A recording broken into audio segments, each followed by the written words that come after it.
we go.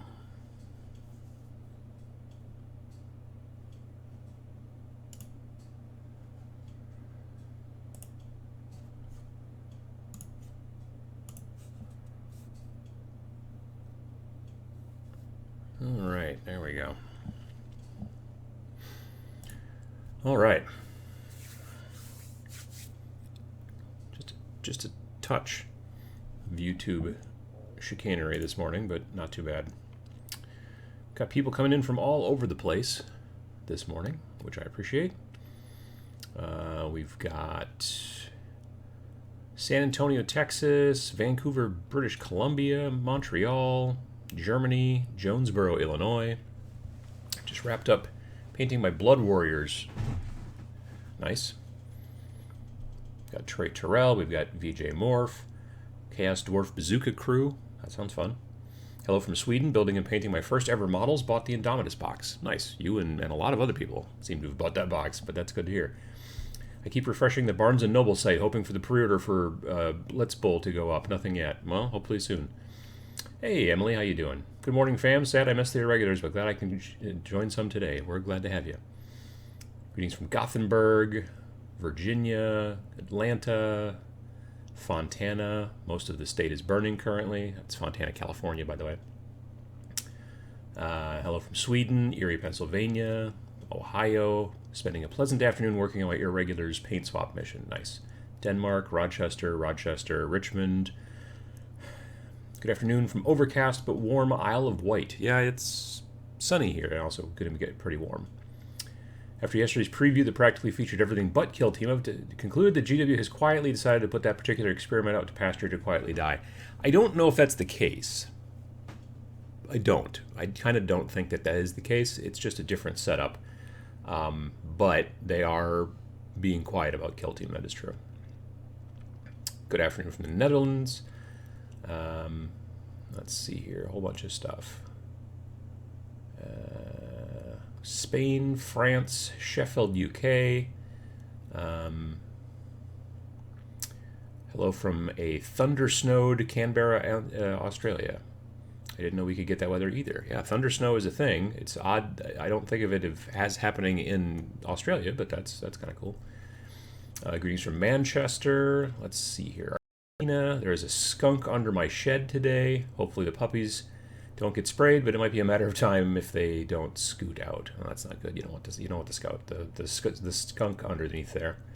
Kenosha, Grand Rapids, Perth, Germany, putting a bunch of dwarven skellies in the printer for the players to bash next week. Nice. Spirit Lake, Idaho. Hello from Indianapolis, Ireland. Using my airbrush for the first time ever. No idea what I'm doing. Well, that's how you learn. Morning from St. Petersburg. Just bought about 5,000 points of Age of Sigmar after finding your channel. Then immediately watched the video on jumping into the hobby too fast. Well, that's maybe a video that should be watched first, I guess, a little bit. But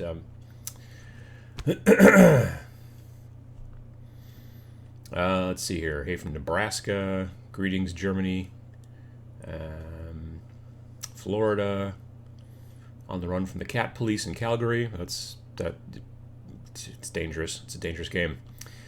Singapore, been a busy week with work and painting with my white scars, bikes, and Primera stuff so far. Nice. Netherlands. Alberta, Canada. Florida. Let's see here. Illinois.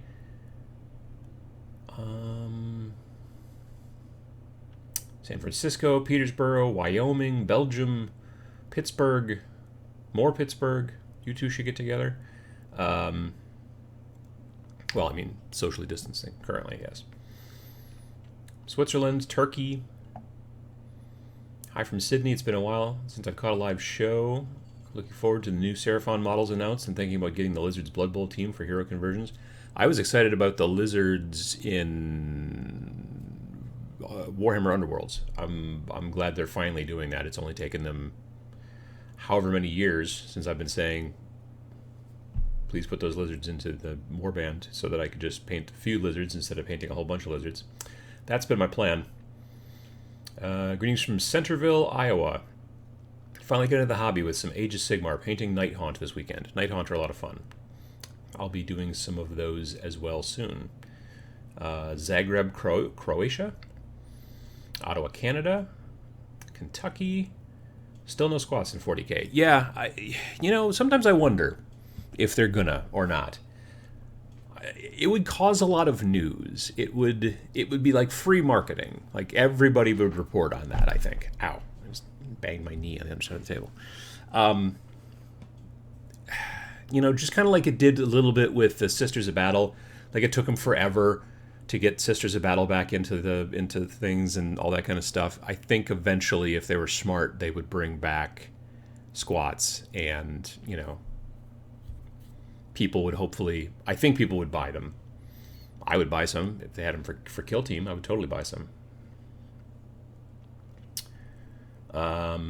Enjoying the show while painting World War II German Airborne for Bolt Action and a new warband for Frostgrave 2nd edition. Nice. How about those Orlocks? They're a must-get for me. I don't know if I remember seeing those yesterday. There was a bunch of stuff, but I did not know if I remember seeing... Well, oh, yeah. No, yeah. The Orlocks. I'm thinking Deloc for some reason. The Orlocks stuff that I saw yesterday did look really cool. Did they announce Underworld Lizards? I need to go look at that preview. They only showed one. It was a teaser. It's like one of those Jackson chameleons, the one with the eyes that kind of go all different directions. And it was like sitting on like a tree base kind of thing. And except that in those little hands they got, they're like this. It was holding like a blow gun, if I remember correctly. And that was like the only thing they showed. But they said that they're coming soon to Underworlds, so that's kind of cool. Grimdark Future has squats. Oh, that's good to hear. Happy Sunday. Clipping together cardboard in Calgary. Sure. Hi, Uncle Adam. Video idea, how to get Underworld's warbands into Warcry. I don't know if any of them are quite large enough. There's kind of a scale difference, not physical scale like the height of the models. The height of the models is basically the same, but like the biggest warband I can think of in Warhammer Underworlds is maybe 9 models, I think. I'm not sure. Do you think we will see some new Imperial Guard models soonish? Yeah, I hope so. I really do. Hopefully, yeah, they could really use them. I'd buy squats if they came back. Heck, I'd buy the old model ones if I could. Or metal ones, sorry. I said Orlock, but I heard Iron Warrior Cultist. Oh, that'd be kind of cool, too. Let's see here. How was the rest of your Saturday? Productive day? Yeah, not too bad. I worked on those pig iron production guides that I've been working on off stream, and we watched a movie on Netflix during dinner, or started dinner, and then it's one of those Netflix movies. It's got Jamie Foxx in it. Project Power. It was okay. I'm thinking of getting Kill Team Rogue Trader, but that's a lot of undead to paint. Well, sorta undead. Nurgle-ish, weird space undead, but yeah.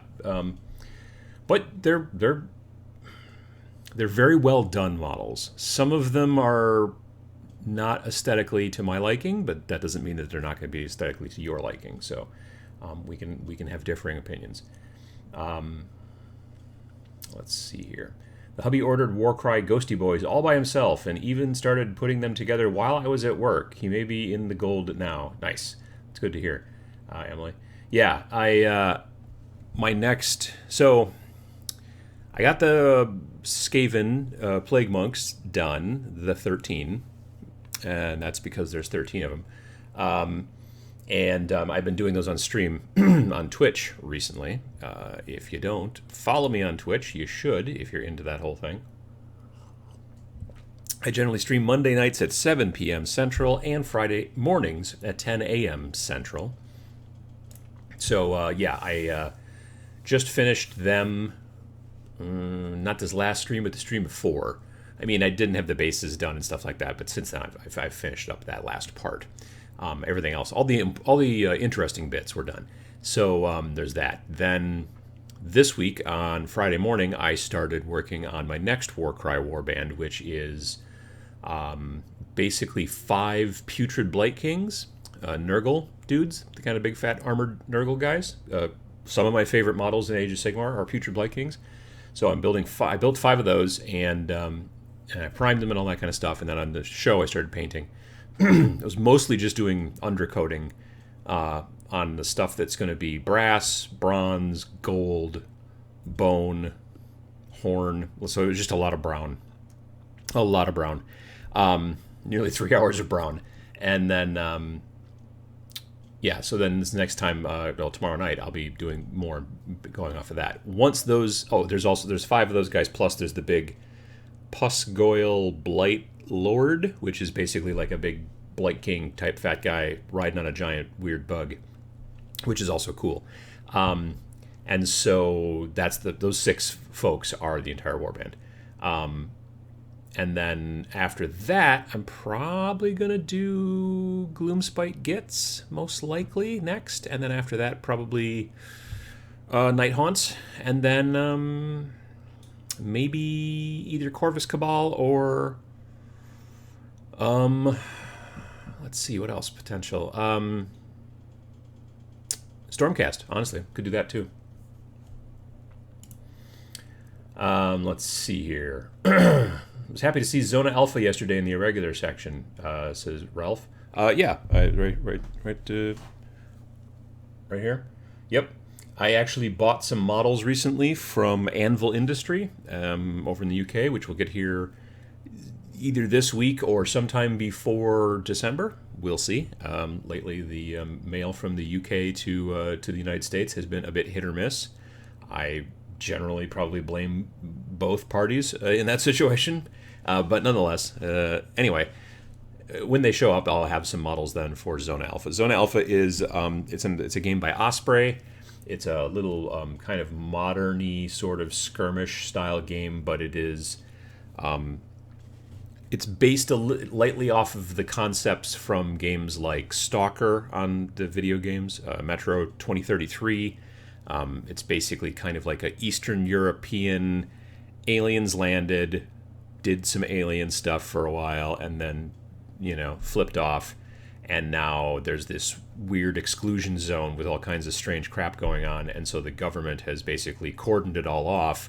But treasure seekers want to go in there and maybe find cool stuff that the aliens left behind. Or potentially they want to go in there and get turned inside out accidentally. So there's anomalies, and it's a little Frostgravy in that you have basically treasure hunters who are trying to go in and get stuff, except that there's no swords and wizards and junk like that. It's all AK-47s and late stage Soviets or whatever. Anyway, so yeah,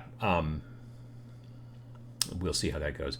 Nice Jack mug. Oh, thank you. I think my mom gave me that actually. Did you hide the cat's ball before today's live show? Good irregular stream yesterday. Thanks for having us. I encourage others to join. I think she hid the ball actually by herself, unintentionally. We haven't seen it in a while, so yesterday during the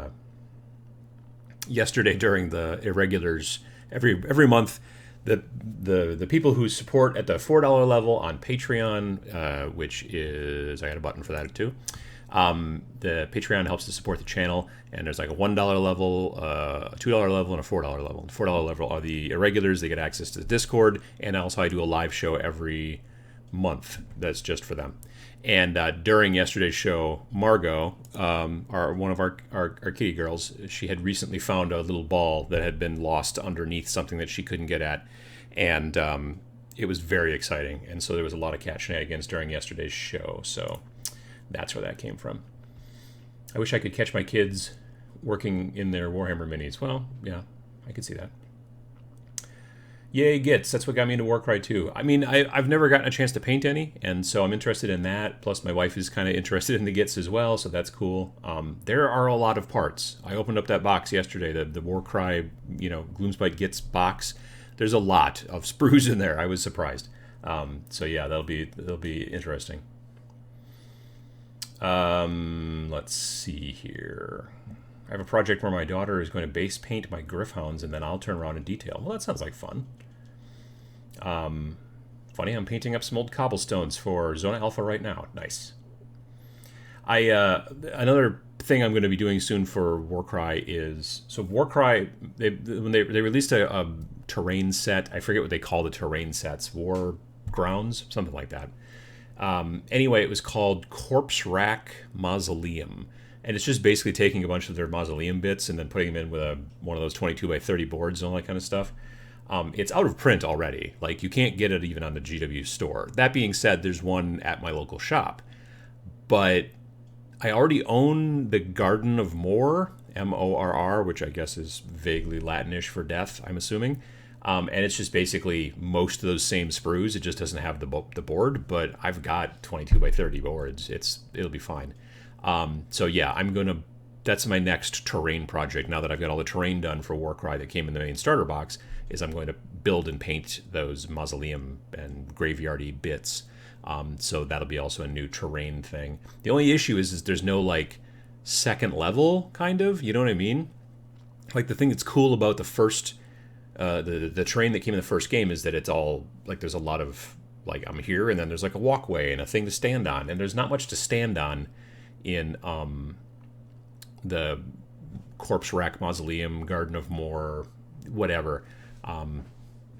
I guess I could mix in some of those wooden barricade things and have those around. They look sort of hastily lashed together, so that would make some sense. I assembled and primed my Corvus Cabal, but I haven't started painting. They're pretty delicate, and if I change my mind on anything, stripping them will be a nightmare. I just stripped a model. It was a big, chunky model, so it wasn't as big of a deal, but I just stripped a model with LA's Totally Awesome. I had primed it. The primer was bad, and it was all fuzzy and furry, and I was just like, all right. So I threw it in some LA's Totally Awesome and then forgot about it for like a week, maybe two, and then recently took it out and like literally just ran water over it, and it looks like it's never ever been primed or anything. I maybe had to take out the old toothbrush on like one or two spots, but it was astounding. It had kind of destroyed the base, but that was just being in fluid. There was a decent amount of kitty litter on there, and kitty litter, when it sits in water for a long time, as it turns out, it dissolves, strangely enough. So yeah, but I just fixed that real quick, and then now it's been reprimed and it's all set. Don't you get a bit tired of certain aesthetics? I'm getting tired of GW aesthetic. Burnout, perhaps. I might paint some Infinity. I mean, switching things up certainly makes sense. Like, if you're tired of painting skulls, you know, that kind of stuff, I could totally see that. Hopping back and forth between sci-fi and fantasy, sometimes just within even GW, if I'm like switching between a Warcry or Age of Sigmar project, and then over to say like a Kill Team or something like that, that sometimes does it for me. But sometimes just switching to a different company even and painting different stuff, whether it's Malifaux or Infinity or any of the other ones. Yeah, but that's not a bad way to go. Do you have any opinion on the changes made for Frostgrave 2nd Edition? I haven't seen it yet, so I don't. I'm looking forward to getting it. Yeah. I just finished the Gits Warcry set. The Squig Riding Gits are 11 parts per model. Well, that's not too bad. They seem to go together. It looks like they go together relatively quickly. I need verticality in games like that, Kill Team especially. Yeah, and so like I said, I think I would figure out some sort of way to, mix, like, because using the mausoleum bits, they're not going to follow the cards perfectly like the stuff that came in the starter box. So at that point, you're winging it, and I think that's fine. That new catacombs board, according to VG Morph, that they showed off yesterday, it looks boring. The best thing about it, Warcry is climbing and jumping off stuff. Yeah, I feel kind of the same way. Is LA's Totally Awesome safe for resin?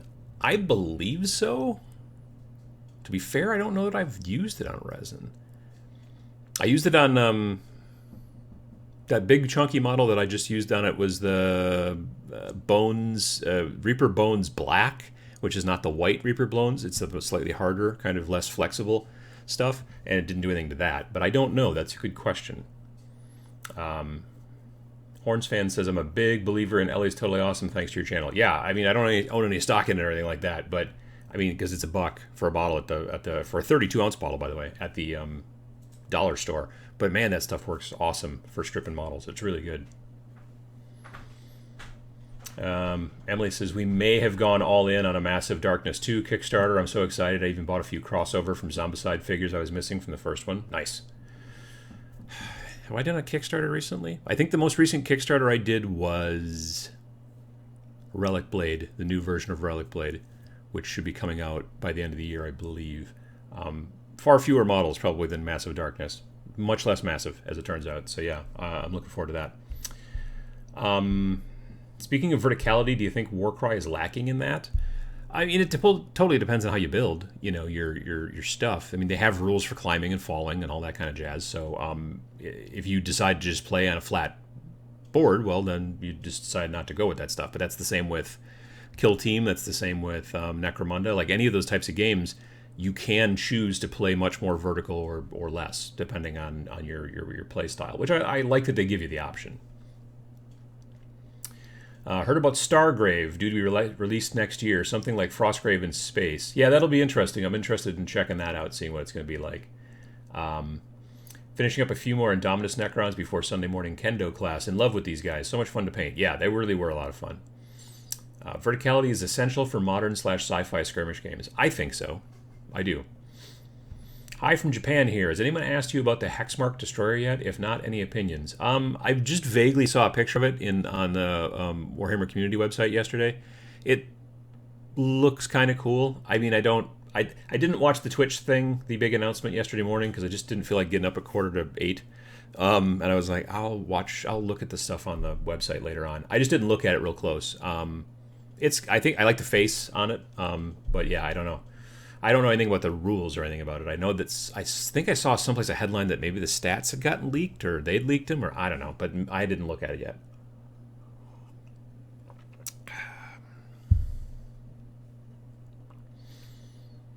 Let's see. Getting ready to get my Necron army for sale. Too many projects, too little time. Yeah,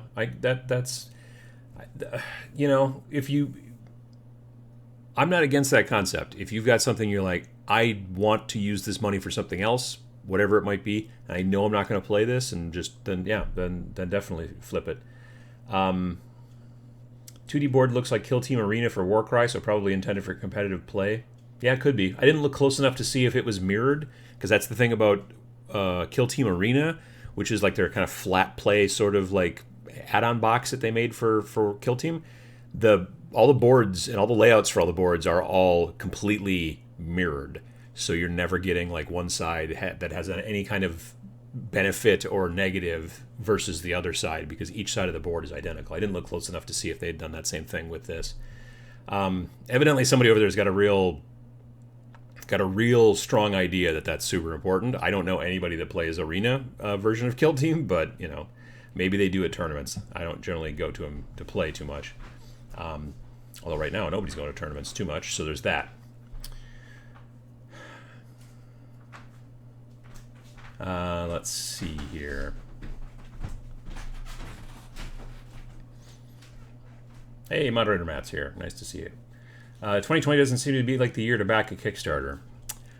I mean, it depends. Like I said, I like Relic Blade. I think it's cool, and this new version with the new models, everything kind of just spoke to me. And it wasn't like a zillion models. It wasn't like a super expensive one where they're throwing tons and tons of plastic at you.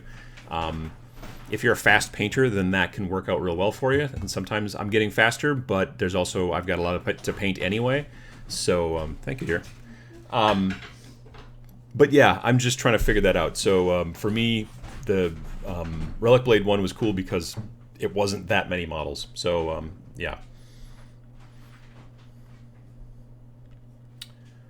I'm having to only focus on painting right now. Really can't get any games together, whether it's Kill Team, Necromunda, Mordheim. Yeah, I mean, most people right now are focusing on hobby because they can't get together to play games. I think that there's a benefit to that in that you'll be able to... The hope is, and I believe this to be the case, what's going to happen is you're going to get out, like, we're going to come out the other side of this, and hopefully a lot of people will have a lot of painted armies and be ready to play. Like, that's what should happen, hopefully. So I hope that you can, that all of you out there can get some benefit from that. So yeah. Let's see here. Regardless of rules, I'd like to paint that new destroyer thing. Nice. How much do you think the Warcry starter set will cost? I don't know. I haven't. They haven't announced that yet, have they? I don't think so. Any advice about filming painting models, camera setup, etc.? What I'm using for Twitch is I have a camera. It's a Sony Alpha A5100, and it's got good autofocus and can usually pick out what I'm expecting it to focus on pretty easily. I've got it hanging off of the ceiling.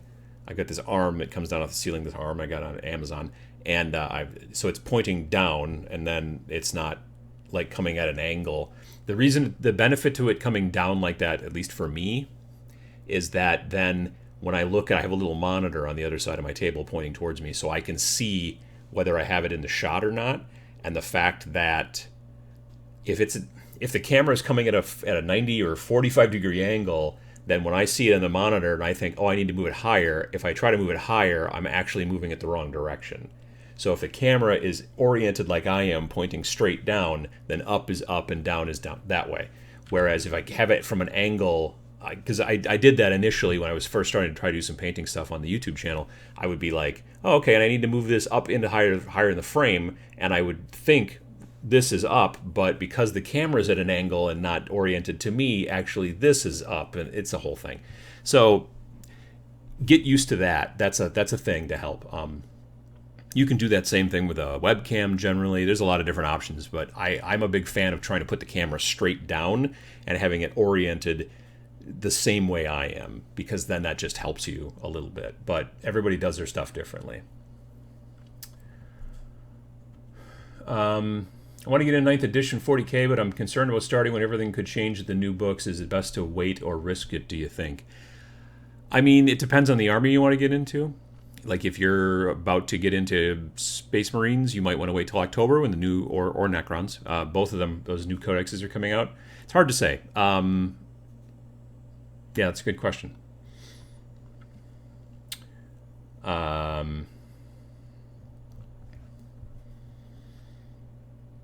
Let's see here. Since I'm not going anywhere anytime soon, I feel like 2020 is a great time for Kickstarters. Just backed Gangs of the Undercity by Fragging Unicorn. I've not heard of that. I'm a sucker for cyberpunk gang warfare. That does sound kind of cool. Does that new Warcry starter come with the extra beasties in addition to 2 warbands and terrain? That I don't know. I didn't look at it super close. I was able to play Privateer Press's new game Warcaster, masked up and went to the store. The game is very new, especially for Privateer Press. The game is built around scenarios and everyone has recursion forces. A video idea for near the end of the year. Lessons learned from taking conventions virtual in 2020.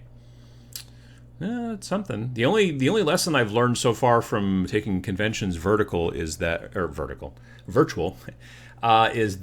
it is you get more traffic on a weekday than you do on the weekends, which is the opposite to normal conventions. Generally, normal conventions are busier on the weekends than they are on the weekdays.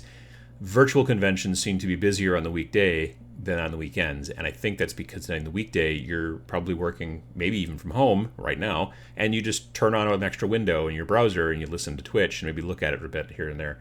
Whereas then on the weekend you are probably out mowing the lawn or whatever it is you do, and a little bit less likely to attend the virtual conventions. I kind of didn't realize that. Like the first virtual convention that I helped with a little bit, with the folks from Board Game Geek, like the Friday video I did for it, on Twitch was like huge. I was like, wow, tomorrow's video is going to be massive. And then the next day the viewership was lower. Still good, but it was lower. I was like, huh. And I started talking with the guys that I know from Board Game Geek, and they were like, yeah, we've been noticing that the weekday ones are actually much more highly viewed than the weekend ones. And we kind of decided it was probably because of people watching from work. Yeah, as opposed to the weekend. So yeah. I don't think the new Warcry starter comes with extra beasties, says Legionnaires. Yeah, I don't remember seeing them, but I don't know. Let's see here. Most armies have a safe choice you can pick up, like Space Marines, but don't pick up 2,000 points. Pick up a squad of Primaris to figure out your painting and such. That's actually very good advice there from Jez. If you're starting out any kind of new army or any kind of even new game, specifically like an army-style game, like let's say 40K or Age of Sigmar or Kings of War or any big I'm going to have a huge army full of stuff, always start out with the troops. Because you're never going to run. There's never going to be a situation where they're like, this new version just doesn't really have troops in it. That you're always going to have troops. So start with troops. If you're interested in playing Adeptus Mechanicus, start with Rangers/Vanguards. If you're interested in playing Death Guard, start with the normal Plague Marine style Death Guard guys. If you're interested in playing Eldar, I don't know what the hell Eldar have. Frankly, I don't know. There's weird pointy-headed guys that have guns. Jesus. Just spilled coffee on my keyboard. Neat. Anyway, yeah, so luckily I have a backup Kleenex. But yeah, it's that was bad. That was more than I thought. Yeah, that's a thing. So try start with the troops is my point. Sorry, just gonna hopefully not screw everything up here. I hope the keyboard still works. It's a mechanical, so it should, but we'll see. Yeah, so start with troops. I would always tell everybody if you're into any kind of war game, army-style war game. If you're into more skirmish-style games, then basically everybody's troops, kind of. So then it doesn't matter as much. Sorry. I got overexcited talking about the Eldar, and I spilled my coffee a bit on my keyboard. All right, probably good enough. Okay. I was thinking of starting Death Guard. Death Guard are fun to paint, that's for sure, and disgustingly resilient. That's actually one of the rules. I used to start a new army with a Dreadnought or something. Yeah, I mean... But then sometimes, if new codex comes out, Dreadnoughts could be real points ineffective. You know what I mean? You'd be like, oh, this is cool. And again, this is if you're really super concerned or even pretty concerned about competitive play, or at least being competitive. If you're just like, I want to paint the stuff that I think looks coolest, then knock yourself out and do whatever you want. And I'm a big fan of that, frankly. But yeah, it's a situation where it's, if you just, I will buy a model and paint it for an army I don't play just because I think it's cool, and I'll probably figure out some way to use it eventually. So there's that. You don't always have to go that way, certainly. It's not necessarily the most cost-effective way, but it's a way. Start with Orc Boys, because Orcs are the only army worth playing, says VJ Morph. Well, you'll always need a lot of boys if you're going to be playing Orcs, so that is also not a bad idea. Let's see here. Honestly, I could picture a whole convention of people wearing full helmets and masks without an issue. I mean, if you're cosplaying, I guess I could see that. So we're blaming the Eldar on the coffee. I think that's a good idea. Yeah. I will not be starting a new army. That doesn't mean I can't look forward to this new stuff coming out for Age of Sigmar. I like the idea of Mortal Slaanesh. Nice. Do you think the new Scions of the Flame would look good with blue flames? I mean, potentially. I talked to a little bit about this yesterday in the Irregulars chat. I'm generally not a fan of when GW, or anybody really, I'm generally not a fan when they decide, hey, let's put a bunch of flames or smoke or whatever kind of effects into the models. Number one, sometimes it kind of looks janky. Sometimes I don't know that it makes sense. And also, many times, the biggest issue that I honestly have is frequently that I really am not great at painting that stuff. I'm not great at painting flame or smoke without it looking cartoony. And very few people are able to make it look not cartoony in some fashion. There was that model that came in Blackstone Fortress. Her name is Pious Vor, I believe her name is. And she's got this big chainsaw flamethrower combo gun. and that has like flame that's kind of licking out at the end of it because she's not currently firing it and she's holding it and stuff like that. Like that, I'm like, cool, that looks right. It makes sense. I see why it's doing that. Honestly, a good portion of the flamers in that game should have some little kind of something maybe. But otherwise, generally, I kind of don't like that stuff. But the problem is it's also really hard to cut off. So like that new Scions of the Flame or whatever they're called for Warcry, like I looked at that army and I'm like, no, I'm not going to buy that. If you can do it well, blue flame would be cool, green flame could be cool. I mean, red flame, normal flame, any kind of flame. Black flame would look weird. I don't know if you could pull that off. Maybe. If you could, though, that'd be pretty cool. Green flame. Yeah, there you go. Never thought about that competitive aspect. I just paint what I feel like. Eventually, I've ended up with a foolish variety of stuff. Which, you know, if you're happy with that, which I generally am, that's fine. Like, I don't make army lists that are good, generally ever. Because I kind of just don't know how. I just don't care enough to sit down and really pay attention and, like, watch a bunch of, like, tactics videos and, like, really... I just have never had a very strategic mindset. But I like having a nice-looking warband or a nice-looking army, so there's that.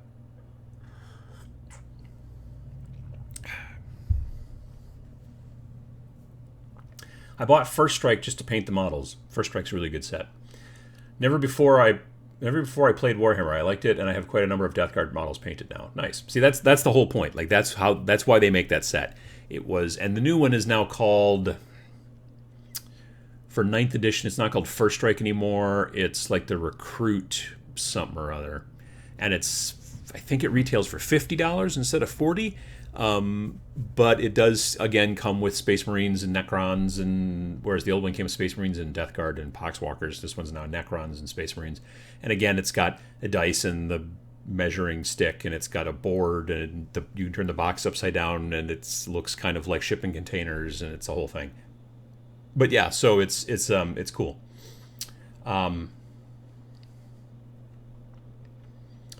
Let's see here. Flames are hard, which makes it intimidating for newbies and even experienced peeps like me. Yeah, that's the thing. I think they're hard to do. Plus, they just sometimes look janky. I don't know. Let's see here. Honestly, I love I love collecting models I'll never use. A lot of the Age of Sigmar models look 10 times cooler than anything in 40K. I mean, some of them can be very, I think, cool.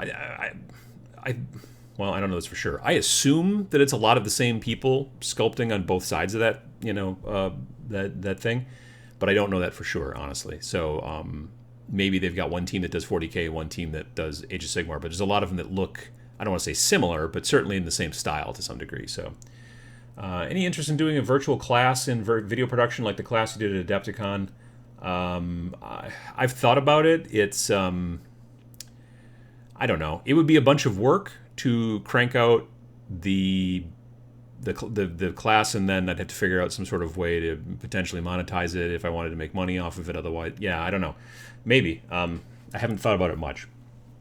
I did actually try to film one of my Adepticon classes years ago, and that turns out it didn't work out very well. So there you go. Video idea. Go through your box of shame. Always interested to see what people have stashed away. Hey, Zambies. Good morning. I don't know that I call it shame. Partially I have a lot of models. Obviously, if you've seen, I did a video actually kind of like this. I didn't go through. That would take more video storage space than I currently have. Probably to go through all of the stuff. It would take more time than I currently have to go through, and then editing. Yeah, it's a thing. But I don't know. I don't find shame in it. If you do, then you should do something about it, certainly. And some people do. And I don't know. I look at it partially from the aspect of like, a lot of times it's like, I'm going to buy this now, even though I'm probably not going to use it now, but I'm going to use it eventually.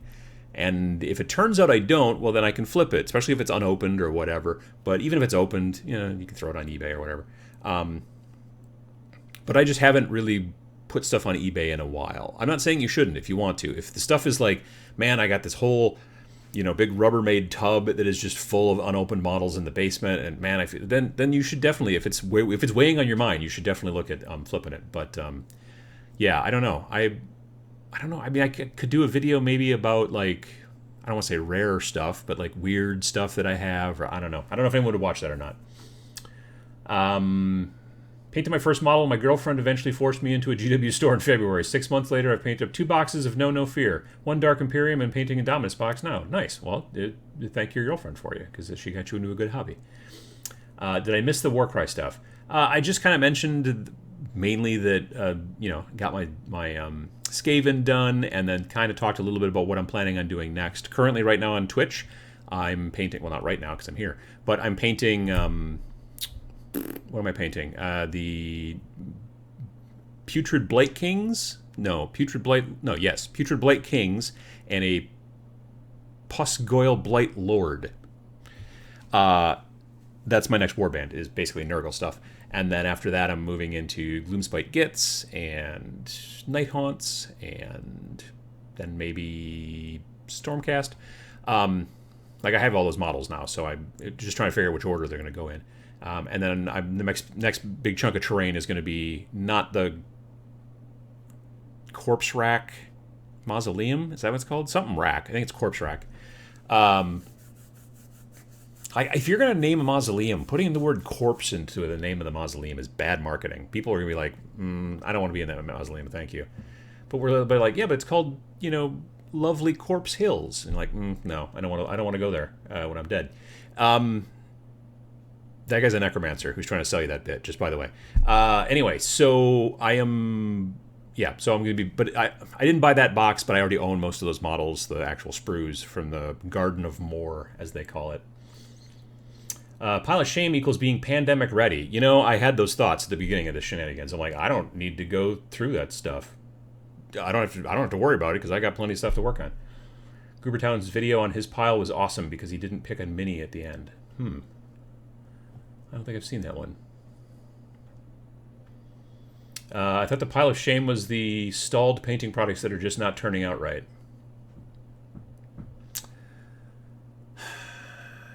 I generally am a finisher. I generally, like, if it gets to my painting table, I've got stuff that's built that I then set aside sometimes. But once I start painting, I go until it's done. Pretty much.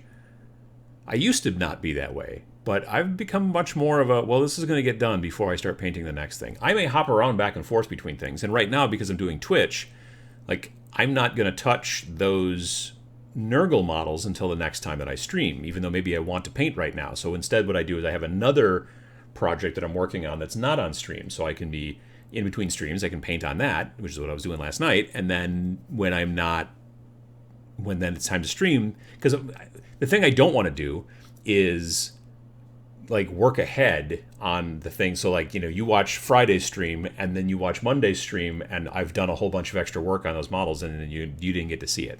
So, because people would be like, well, wait, how'd you do this, or how'd that work? So that's why I keep those things separate. But generally, I don't have like a big pile of like, this is stuff that I started and then abandoned. Building, sometimes. I've got some stuff that I've built and abandoned.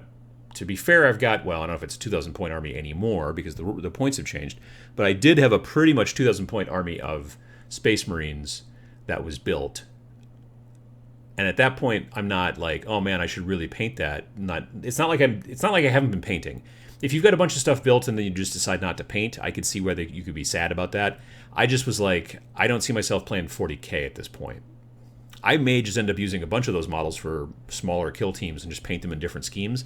But then there's like, I don't know, a repulsor tank in there and a Redemptor dreadnought and stuff, and those can't go into kill teams. So I don't know. We'll figure out what I'll do with them eventually.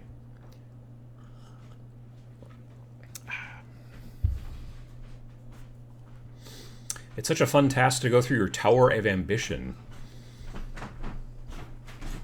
Tower of Ambition sounds better than Pile of Shame. That's a good, again, marketing, basically. But yeah. I'm boxing up my Indominus Necron half and Dark Imperium Death Guard right now. Have you tried using markers and pens, such as the Sharpie brand, to paint straight lines on models? No. I don't generally like the look of it. I've seen people do it before. Now, I do have some Pigma Micron pens, which are very, very, very, very, very, very fine markers that I have tried to use for painting scrolls and stuff like that in the past.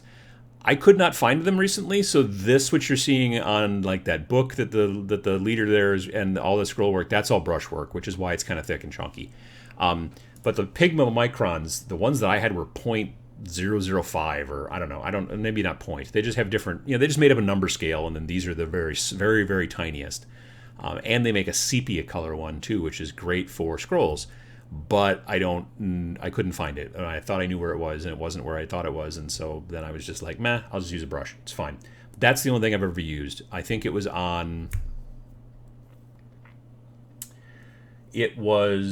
maybe the Dark Apostle. He's like a chaos figure.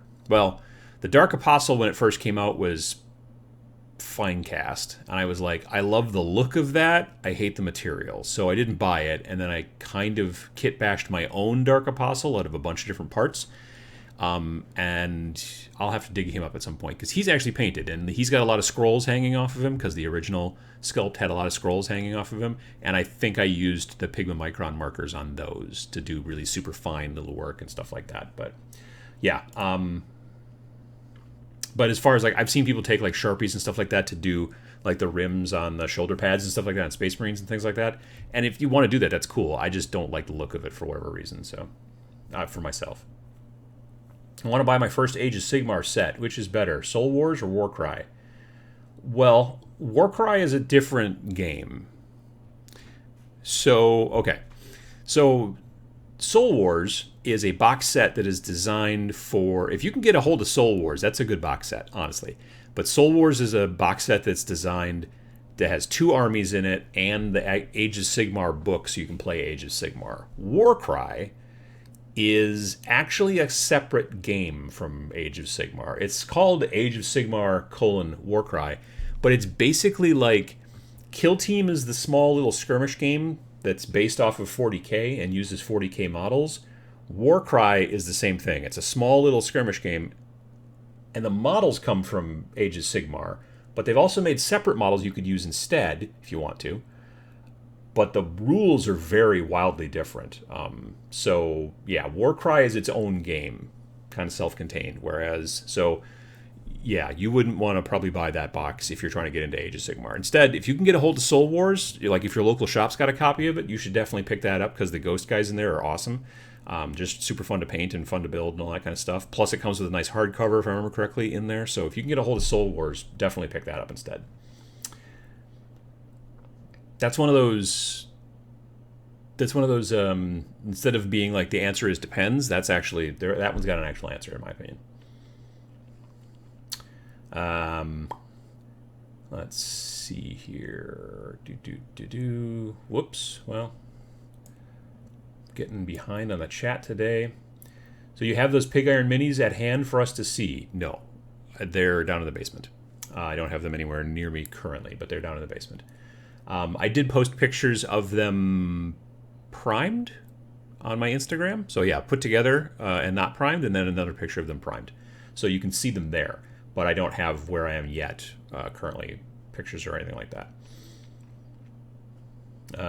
Did you happen to see the pop-up book terrain tiles? They are board tiles that unfold and have terrain that pops up. Oh no, I haven't heard about that. I feel my pile of opportunity, ooh, that's a good one too, the same way a dragon feels about their pile of treasure. Very comforted and I want more. Also keep away. Yeah, there's nothing wrong with that either. Let's see here. Big thanks for inspiring me and giving me constantly new views and ideas in the hobby. You are something like a tabletop prophet for me. Well, I don't know about that, but I appreciate I'm glad that it's helping. If you were going to play 40K with the Marines, how would you paint them? Probably make up my own chapter. I mean, that was my plan when I was working on that 2,000 point army. I had my own chapter that is basically. I think I called them. They're called Steel Cross. Iron Cross? No, Steel Cross. Pretty sure Steel Cross. So what happened was originally I decided I wanted to play Black Templar, so I started collecting a lot of Black Templar stuff, which means I had lots of those shoulder pads with the crosses on them. And then the Black Templar no longer had their own codex, and they just got sort of folded into the Space Marine codex. And then I was super bummed about it. And then I was like, well, that's no fun. And plus, they kind of, I don't want to say they nerfed them, but they kind of did. They just sort of was like, meh, they weren't nearly as cool in my mind as they had been. And so I was kind of bummed about that. So I'm like, fine, I guess I'll just... So instead of just being black and white with the crosses on their shoulders, I decided to keep the crosses because I had the models and it was fine. And I had lots of those extra shoulder pads. And all the other bits that they used to make for the Black Templar. They used to make like a full box, like the same size box that like a bunch of TAC Marines or scouts might come in, that same size, if you're familiar with that. They used to make a box like that was just full of iconography for Black Templars. Bolters that had their stuff on it, the tabards that they would wear, special rhino doors, like all that stuff that now is generally all like Forge World type junk. They had just like a box, like a nice plastic box, or like the box was cardboard, but the plastic kit was in there. It was spectacular. Anyway, so I decided to make them instead like blue, not quite ultramarine blue, a little brighter, but not sky blue. And then their shoulder pads were silver. And but then that's why they were called Steel Cross, because they had the silver shoulder pads with the crosses on them. And I was just going to use Ultramarines doctrines and stuff like that and whatever. But that's honestly what I would do probably. I mean, if you really like Blood Angels, Salamanders, then definitely go down that road. Or if you like Salamanders, you could even make up your own chapter that's like a successor chapter to the Salamanders, but it's slightly different, and yeah, it's fine too. No tanks in Kill Team? Well, crap, I need to rework my Imperial Guard. Yeah, no, there's no vehicles in Kill Team, and I kind of really hope that they never put them in. There are people all the time who are like, man, I really like Kill Team if they put like vehicles in it. I'd be like, that game is called 40K. You could, like, the game is supposed to be small squad combat, and if you start putting Land Raiders and flyers and stuff like that, then I don't understand what's going on there. Because it's a very small board. The board you play Kill Team on is 22 inches by 30 inches. It's a very small board, and if you need to try to put a tank in there too, it's going to be problematic. So there's that. Sometimes I just can't finish a model or a group of models. They just wait half-painted staring at me while I paint other models. But you're moving forward. Some people paint something until they lose ambition, and then they start painting or building something else, and you're still moving forward in the hobby. And if this sits for a while and you come back to it later, I've made videos about quick wins and stuff like that. Like, you got this model that's just so close, but it's been sitting there for a year, and you're looking at it one day and you're just not sure what to work on, and you're like, you know what, I'm going to finish that up. And then you work on it for an hour, and now you have a finished product. So you spent an hour to finish something. So you get the fun endorphin or serotonins or whatever. You're like, hooray, this is finished. But it only took you half an hour or an hour because it was so close anyway. You know what I mean? But you just haven't pushed it over the edge, and now you push it over the edge. So having those things around also is not a bad idea.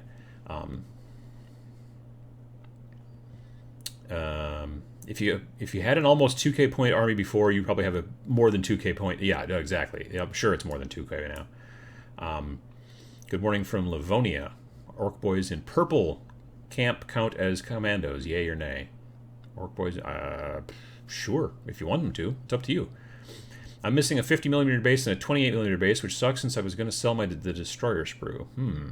Those 50mm bases are a little harder to find. Well, actually, the 28s aren't easy to find because they're pretty new. There was 25s, now there's also 28s, which is a little squirrely. I learned that the hard way when I was building my Corvid Cabal. Would you be interested in a miniature wargame set during the fur trade in Canada featuring historical battles between mixed indigenous fur traders and settlers? Trying to feel out interest here. No, not me personally. I generally don't play historicals. Now, there are people who love that kind of stuff, so those people will probably be interested. The other thing to ask yourself is, are there models for that game available? Or are you going to go and start out not only by making a wargame miniatures rule set for this particular thing, but then are you also then going to have to make the entire miniatures line, pay sculptors, get them whatever cast, I guess, and all that stuff. Like, that can be a real thing. I'm a big fan of indie games. I'm a big fan of indie games that let you use whatever models you want, but like fur traders versus indigenous folks back in those days, that might be a little harder to find models for. So just keep that in mind as well when you're looking at it. Morning from Tampa, Florida. Thanks for keeping me motivated during this time. Woke up this morning and my 150 km CO scooter was. Oh, someone stole your scooter. Well, that sucks. That's a bummer. I owned a scooter when I was in college. It was a Honda, I think. I forget what it was called. A Honda. It wasn't like the Spree or anything like that. It was an older one, but I liked it. I did tip it during a rainstorm when someone ran a red light, and sadly I did not hit their car as they ran the red light with my scooter as I slid on my butt in the rain. But there you go. You can still get the sepia-colored 005 pens at art shops. I was looking at one the other day. Yeah, I know. I know I have them in the basement. I have one of the sets that's got like black and green and yellow and no, not yellow. It's got like black, green, red, blue, and I think sepia. I know it's someplace in the basement. I thought it was on one table underneath some stuff, and it turned out after I looked that it was not. So yeah. Played my first game of 40k with a group of veterans, and the vibe I get is that most people are disappointed with the game. Is that mostly true for most veteran players? Like military veterans, or like people who have been playing 40k for a while? I guess that's the question I'm asking when you say veteran. I mean, I think the people who are playing it generally do seem to like it. That particular group may be unhappy about one thing or another, but it sells. It's selling better than it's ever sold before. 8th edition blew the doors off of the previous edition sales-wise. 9th edition looks like it's doing the same. So they got to be doing something right, I assume. I know that there are some people in the competitive scene that don't like some of the changes to 9th edition, which I find interesting because 9th edition is the first edition that has been like really play-tested by outside people. Most of the earlier editions, they play-tested predominantly most of it in-house. But now, if you look in the 9th edition book, they thank the Mournival, and there's another group that they thank, and I forget what they're called. But those are a group of playtesters that are predominantly people like the folks at Frontline Gaming, a lot of the folks from the Nova Open. I think maybe I know at least like the head judge guy from is a guy that I know. I went to high school with him. Head 40k judge at Adapticon, I believe, is a playtester. So you've got a lot of the playtesters who are competitive folks. So for then the other competitive folks to be like, oh, I don't like what they did, it seems odd to me. I don't know what's going on with that, but I think it's just because people like to complain on the internet, generally. You'll hit a lot of people who'll be like, oh, this is terrible. And you're like, that's weird because it's selling like crazy. So, I don't know. Hard to say. Don't those micron markers rub off, though? I mean, they can. That's why you would varnish them. That's why I varnish, is because any paint can rub off if you have enough. If you have enough imagine and believe in yourself, you can rub pretty much any paint off of anything you want. But yeah, I'm painting under direct sunlight right now, and it's turning out to be harder to see the details than it was yesterday night under the lamp. Any tip? Get out of the direct sunlight. I mean, if you can, like if you can get into some shade, I would try that. Yeah, I have built things in direct sunlight. Like I've been outside, like sitting on a picnic table, like building models. In a few situations, I've never tried painting outside. That sounds terrible. It sounds like really difficult. Like I don't know, like. There's humidity or a lack of humidity or wind. I mean, there's all kinds of issues. I'm not sure.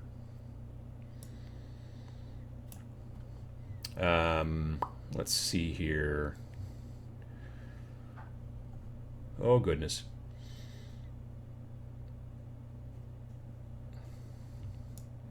There's a Canadian miniatures company that does Gold Rush era miniatures. Oh, that sounds kind of cool. Yeah, I could see that. Fur traders versus the indigenous people. Check out Blood and Plunder. Blood and Plunder is, of the historical games that are out there, Blood and Plunder, I mean, of the historical games that are not, let's say, World War II, I would say Blood and Plunder is probably one of the best sellers that are outside of the World War II area. This is going on a limb, but would you ever consider doing another Tales from the Tabletop Minions film? I realize that the current situation is not easy to do. I have filmed a third one, which I filmed completely by myself, which was hard.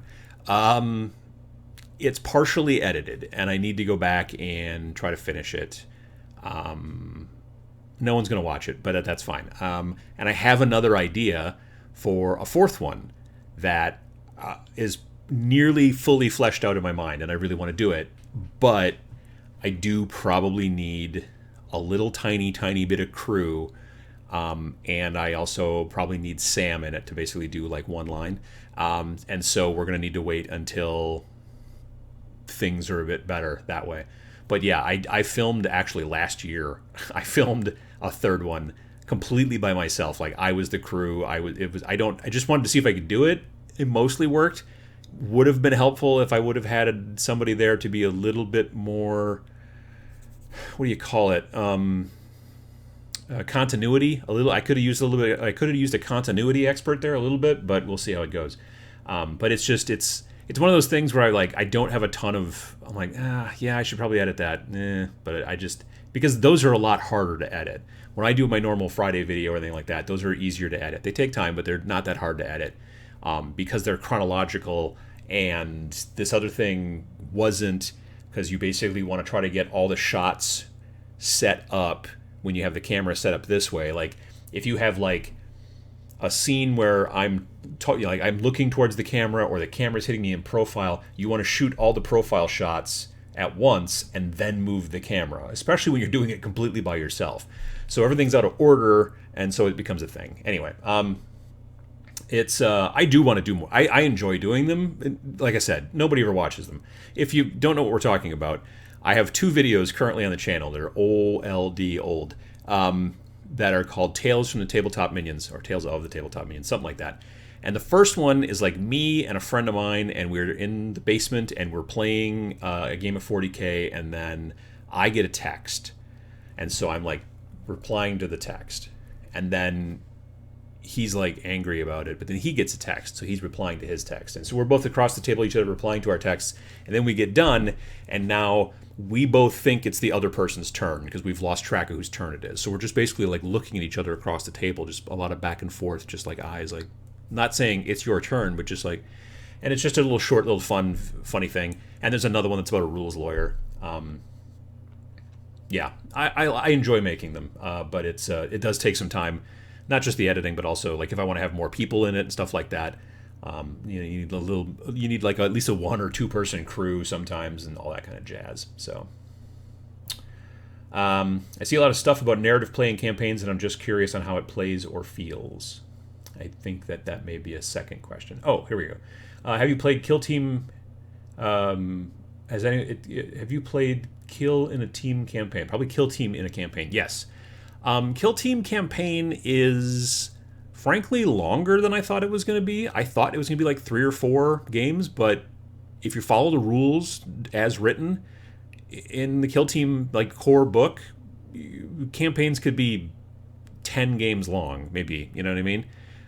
The way that they want you to score it, and so that's a little difficult, but it's still fun. It's not crazy different than normal games. You're just kind of having to keep track a little bit more at the end of the game, and this is the case with many campaigns, but sometimes you're like, in a normal match play game, you're like, if this guy dies, I don't care, because I'm still going to win.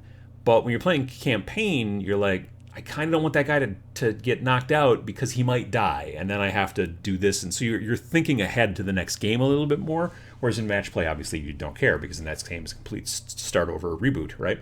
So there's that. Yeah.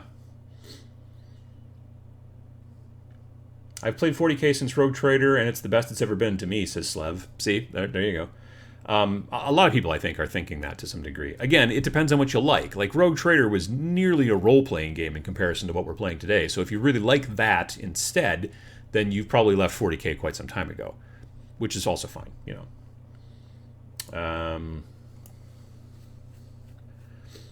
It sounds like you have a space like mine. Everything I have is on a table under something else.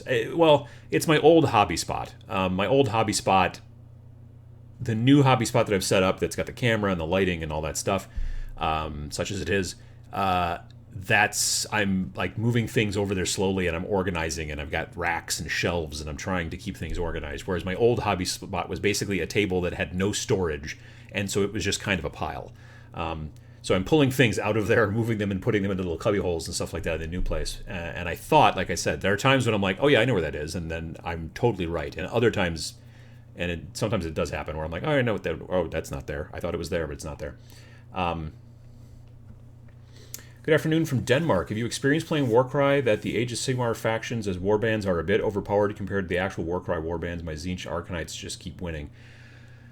I have been told from people that are, well, told is a strong term. I have read from people like on Reddit that they believe that the Age of Sigmar factions, as opposed to the actual Warcry Chaos style factions, that the Age of Sigmar factions are higher powered.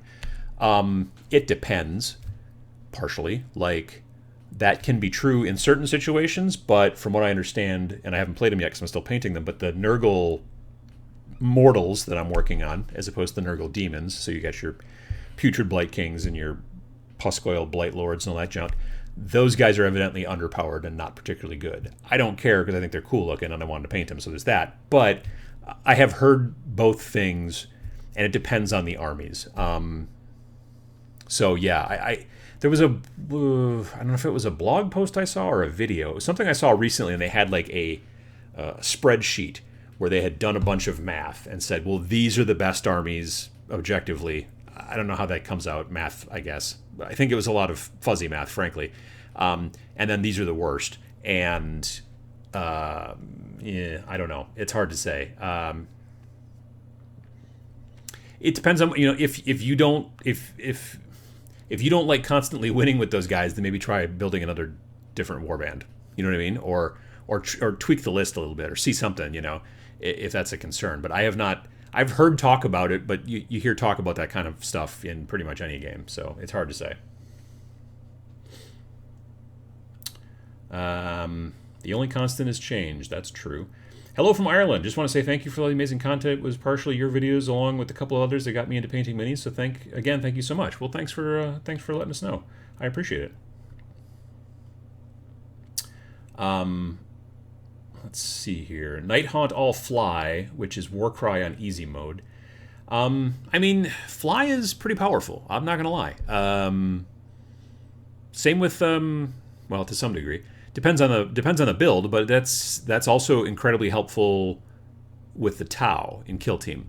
Like, because a lot of the Tau, depending on how you build your stuff, a lot of your army can fly. That's super helpful for trying to get objectives or to get into spots where it's much harder for you to get close combated and stuff like that. So yeah, Fly is useful, definitely.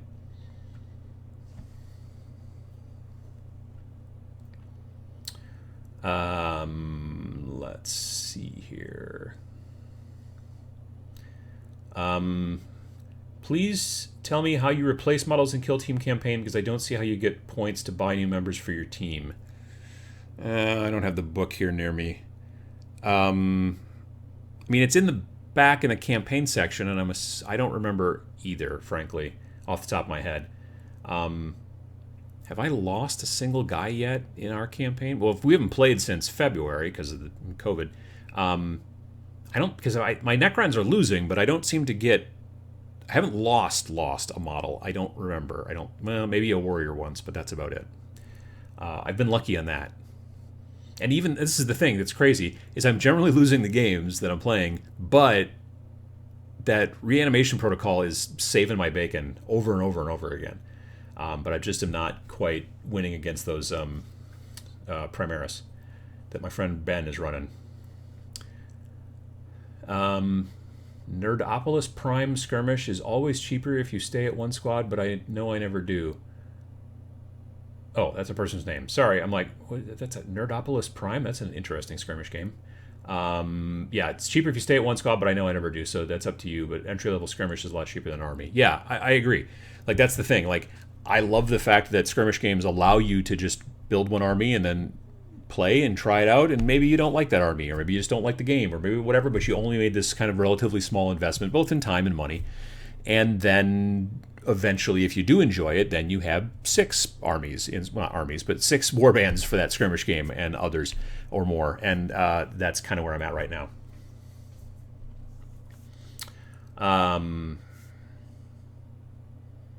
Let's see here. AOS factions are all over the place in terms of balance in Warcry. Iron Jaws seem to be considered to be awful, for example. Yeah, and like I said, in this article or what video or whatever the heck it was I was consuming, they were saying that because I was like looking at like, oh, what am I going to be playing? And I was like, oh, these guys are at the bottom basically, and I think it was the Nurgle guys. I think it's just partially because they're slow a little bit. Although I got the one guy who can fly because he's on a big bug, so that's something. It's a flying bug. That helps. The main problem with their box sets is the add-ons over time, so sure, you can still buy just the core later on, but then you know you're going to be missing stuff. I mean, that's the thing is you don't have to. Like with, let's say, Kill Team, or even Warcry, there have been add-on books. You don't have to use them if you don't want to. Like if you just decide to play straight-up core book... I mean, honestly, most everybody that I play Kill Team with, we just play straight-up core team book.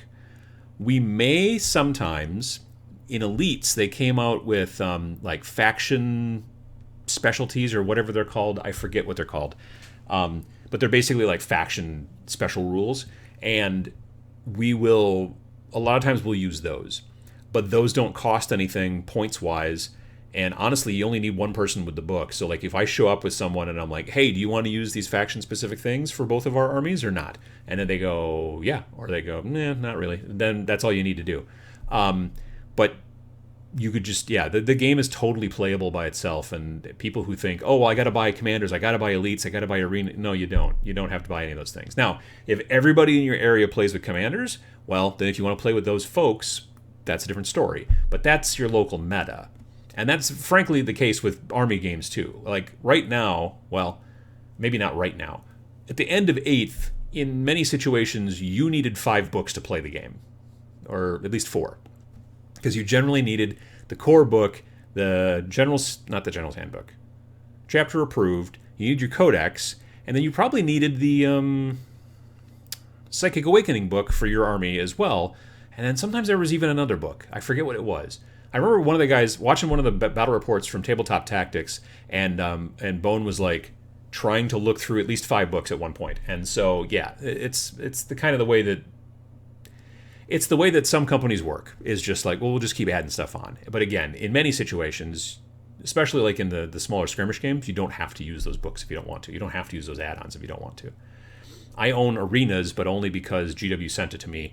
I don't see Kill Team arenas. I don't see myself ever playing it, frankly.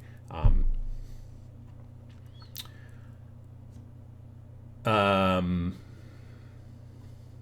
from Brisbane. Just wanted to thank you. I had a bit of anxiety painting some new models starting the hobby again, but your videos helped me get past the anxiety. Well, I'm glad to hear it. Absolutely. Thank you very much. Do you think the new Warcry stuff is like Kill Team Arena? We were talking about that a little earlier. It kind of looks like the new, whatever they're calling that thing. I forget. It looks a little bit like Arena in that it's all flat. It's like just pretty much predominantly 2-dimensional. I don't know if like I said, I didn't look close enough to see if it was mirrored, because that's the thing about Arena, is that each side of the board is identical to the other side, so that nobody gets any kind of perceived benefit or negative. Let's see here. Kill Team campaigns. You have a roster of everyone you've played with before, then you decide what to play for a game. You can buy minis from roster or add new guys, check book, and the Kill Team FAQ. Okay. Yeah, okay. I've never had that problem in Necromunda. We make sure we're using the same book for a game and a play. I know there's a lot of books, but who cares? So, I get behind that too. Vanilla Kill Team is good, clean fun on its own. Honestly, I prefer it. There's a part of me that kind of wishes that I would play Commander, but that part of me really just wants me to build and paint commanders for my armies. But when I look at the points and stuff like that, I think there's a level 4 Broodlord that you can take as a commander for Tyranids, and it's like 196 points out of 200 points. So you have a 200 point list in commanders, 196 of it is one admittedly large bug. And then I guess you could take maybe a Termagant, and that's it. That's your entire army. That doesn't make a lot of sense to me, frankly. Don't get me wrong. I have a Broodlord that I want to paint because I kind of want to give it a try and just see, like, if we just took like one Termagant and one Broodlord versus 200 points of guard. Because like the most expensive commander you can get in the guard, last I looked, was 65 points out of 200, and that's like a level 4 commissar or something like that. So yeah, it'll be interesting to see. I would be interested to see how that would work out. It would be kind of fun, actually. That's a battle report right there. I got to paint up that Broodlord, and probably a lot more more guard too, probably.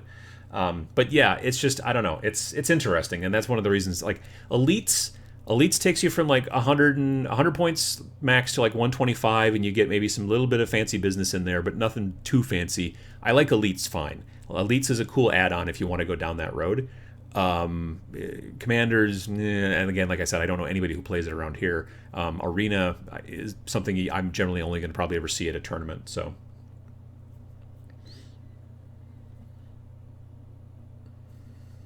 Let's see here.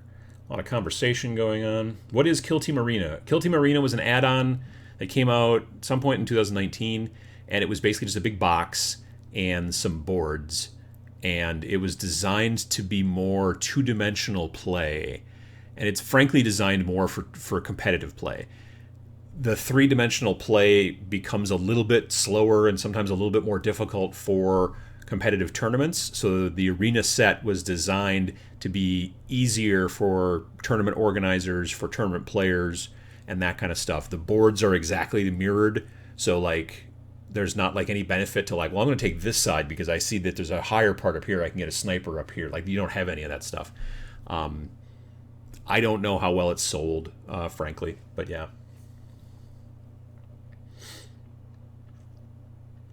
I found Kill Team Pure to be super boring, but Elites made it much more fun, like having more variety than just a bunch of the same troops in Kill Team. See, and that's what you want to do, and that's why I like the kind of modularity of games like that, because you could decide, like me and some of the other people earlier were saying, we like just plain old vanilla, and then other people be like, well, I like to add on this and this and this. It's kind of like I am not interested, for whatever reason, in many modded PC games.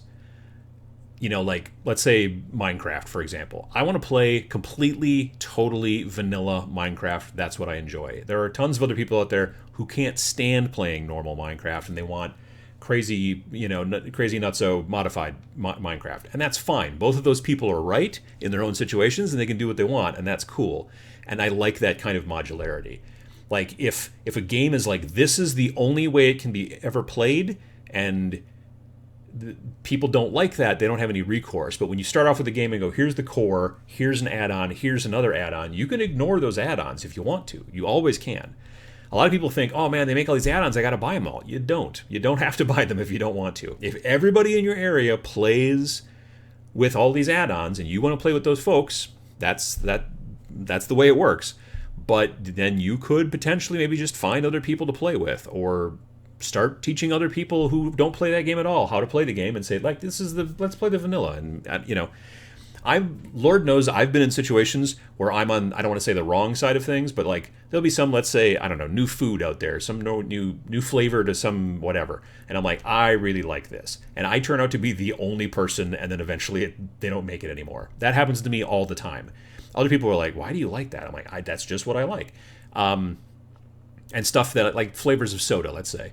Stuff that I don't like, I'll be like, but they will keep making it because it sells well. So, sometimes you're on and I don't want to say the wrong side, but sometimes you're on the opposite side, or the less popular side. So that happens. And then, but with the game, once you've bought it, you can choose to play it the way that you want. That's the benefit. When they stop making, I don't know, vanilla Coke Zero or whatever, you can't get it anymore. You can't get it anymore. So there you are. I actually don't like vanilla Coke Zero. Well, it's actually pretty good with rum, now that I come to think of it. But otherwise, no.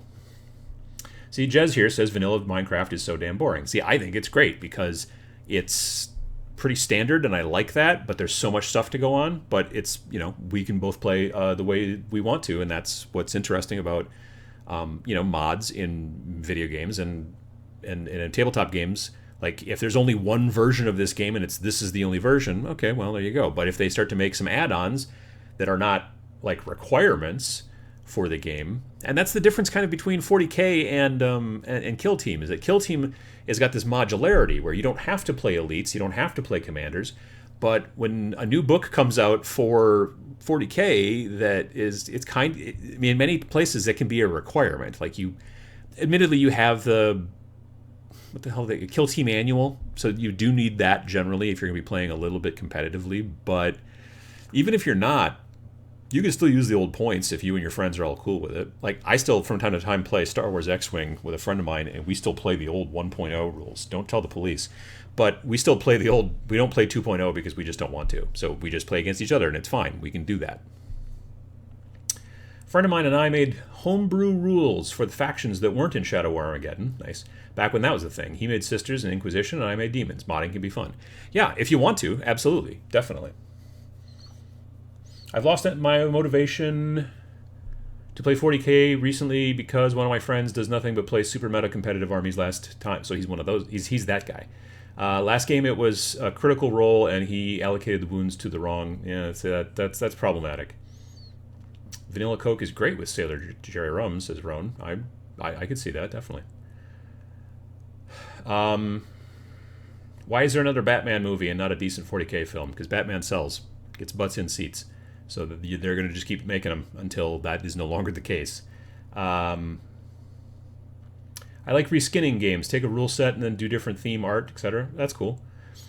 People talking about other types of rum. Kraken, Captain Morgan. Nice.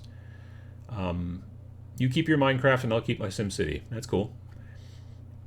Sailor Jerry Rum is excellent with dark ginger ale, too. I've never heard of dark ginger ale. Sounds spooky. Thank you for recommending Hobby Cheating. I really know how to take advantage of Zenithal. I finally know how to take advantage of Zenithal Highlight. Vince Venturella is a national treasure, and you should all go watch his videos. So, yeah, look up Vince Venturella. It's like the word venture, and then with an LLA at the end. And you should look him up on YouTube because he's great. He's a spectacular painter and teaches well, and I talked about him recently in that Hobby Cheating video. And I interviewed him right before the pandemic, back in February. The video might have gone up in March, though. I think it did. Let's see here. Well, that's not good. My computer was just like, hey, sticky keys. I'm like, I'm not touching the keyboard. That's probably what happened with the coffee. That is a bummer. Sticky keys lets you use the... Do you want to turn this... The keyboard shortcut to turn is Shift key disabled. The keyboard shortcut... I don't know if I should say yes or no. Do you want to turn on sticky keys? No.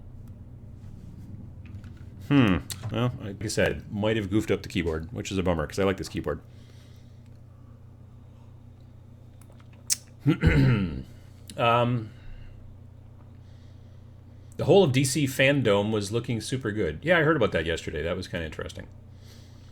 They are making an Eisenhorn TV series. That's true. Not sure if it's going to be on Amazon or Netflix, though. For some reason, Amazon is stuck in my head, but I might be wrong on that. A few people at the shop and I still play Kill Team from 6th edition. We find the smaller units, but not individual models, more enjoyable. See, I prefer the individual model game. I don't like moving my guys in squads if I don't have to. Vince Rocks doesn't get enough views. That is true. Sticky keys. Vince is a peach. That's true as well. Sticky keys. You're pounding shift again. I'm not touching the keyboard at all. I think it's just because I got coffee on it before. I wonder if I can see any fluid in there underneath the keys. I don't know. I hope I don't have to buy a new keyboard. This one's, it's a HyperX, and I like it a lot. And last time I went to go look for another one, I did not. It looks like they might not sell them anymore. Another case in point. If they made a decent 40K film, it would give me the reason to go to the movies. Yeah, I mean, that's the thing. And hopefully they're heading in that direction. We'll see. We'll see how that works out. Keep sticky keys off. Okay. How is Diesel? He's good. I don't see him. He's not in that chair over there where he likes to sometimes sleep. He's probably upstairs by Emily, she's upstairs in her craft room, I'm pretty sure. But yeah, so far so good. We haven't heard anything yet. about he had a biopsy on last week, and so hopefully, like he either has irritable bowel syndrome, or he has irritable bowel syndrome because of intestinal lymphoma is the proper word. So if that's the case, that's why they did the biopsy, to find out which way it is. If he's just got IBS, there's a shot that he can take, or well, someone would give it to him. He wouldn't take it himself, because I tell you, he would not give himself a shot if it was up to him. But yeah, so he would get a shot from time to time, steroids, I think, maybe. So we'll have to watch out, because he's going to get totally ripped. And then that would help fix it. But if it is the lymphoma, that's technically a cancer, and then he would have to get some sort of chemo, which the doctor said we might have him for another 2 to 3 years then, if that's the case. He's 15 now, so, we'll see. But since he's got back, he had to stay overnight because it wasn't like a needle biopsy. It was like there's a little cut on him. They had to open him up a little bit, check his undercarriage or whatever, and it's not his tummy. But yeah, so hopefully, but yes, he's been back. He's been good since he's been home, so that's good. Unplug the keyboard after the stream, take it apart, clean it with rubbing alcohol, then let it dry completely, put it back together and plug it in. It should be fine. Take it apart. What do you mean, like, take it apart? Like, take all the keys off of it? Or, oh, good lord. That sounds like a lot of work. There's like 40 or 50 keys on this thing. I don't know. We'll see how it goes.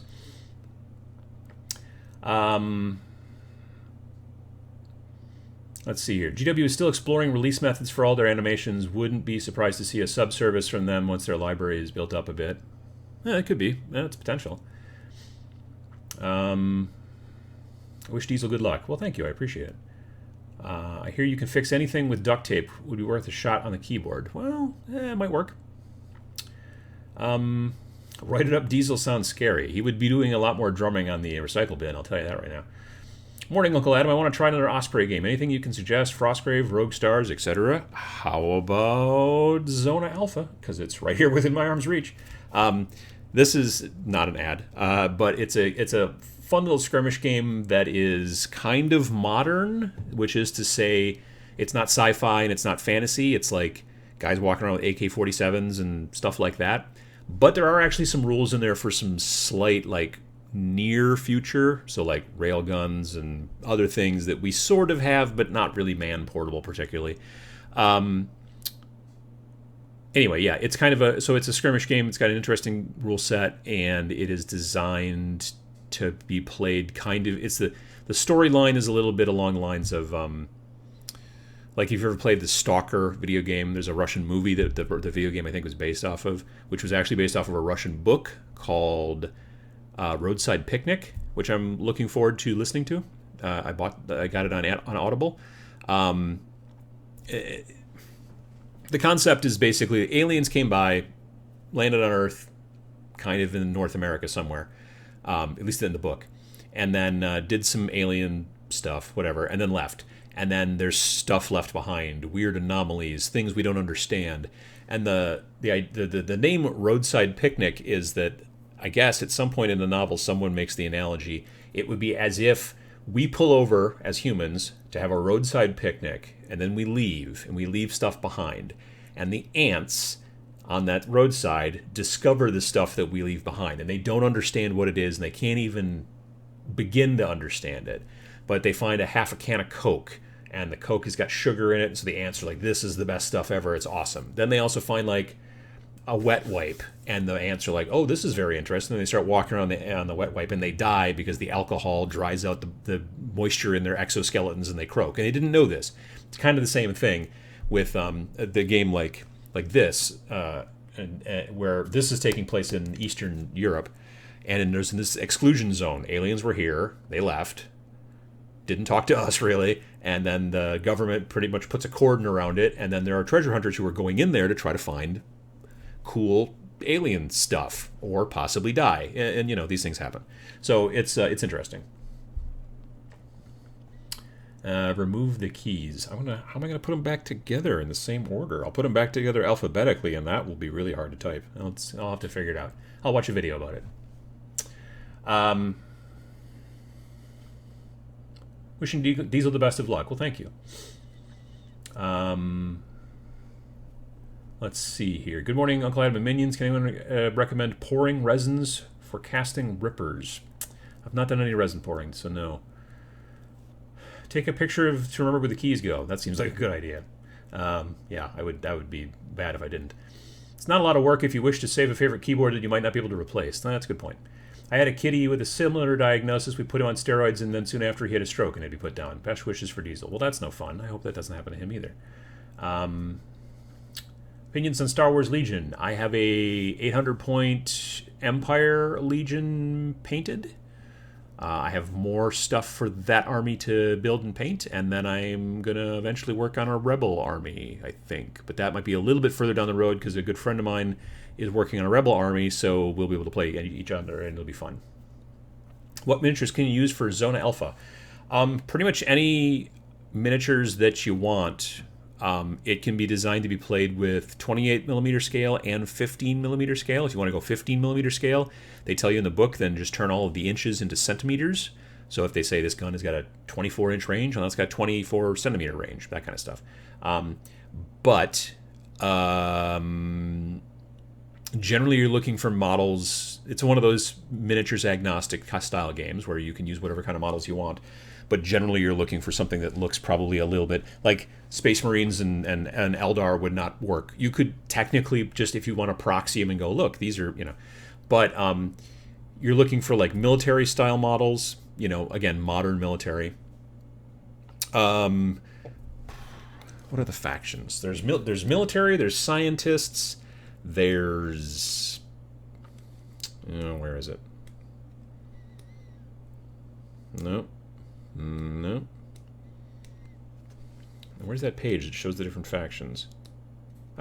Military, scientists, bandits, independents, cultists, also fun, traitors, and I think that's it. So military are the zone enforcement unit that has been tasked with containing the zone and interdicting the flow of illegal salvage and dangerous artifacts. Okay. Scientists are basically people who've been okayed by the government to go in there, but they're going to have guns, not just like guys in lab coats. That would suck. But they're still scientists, If you saw, what was that movie with Natalie Portman? Annihilation. Kind of like that. Like the scientists went in there, but they had guns because they had to protect themselves against all kinds of weird crap. Bandits can be whatever. Vultures, jackals, scavengers, vermin, maggots. Those all sound like not people, but they're people. The epithets are endless. So anyway, and then independents are basically like, I don't know, kind of almost like contractors, like in the military. And then cultists are kind of interesting because they're basically just like, we're crazy, and we think that these weird anomalies and alien artifacts are something that we should have because of reasons and the end of the world or whatever. And then there's traitors, which are basically like, they're going in there just to get this stuff and get out and make money, and they will bring guns along as well. So yeah, there's a lot of different types of models, and there's pictures in the book, pictures of different models, and there's art too. Like that's a soldiery looking dude. So if you can find models like that, that works out well. I bought a bunch of models from Anvil Industry, which is from the UK, and they're predominantly made out of resin. They'll eventually show up. We'll see if the post office can get them here eventually. Rowan says, love the streams you do on Twitch in addition to these Sunday shows and all your content. Don't know how you have the energy to do all of it. Thank you.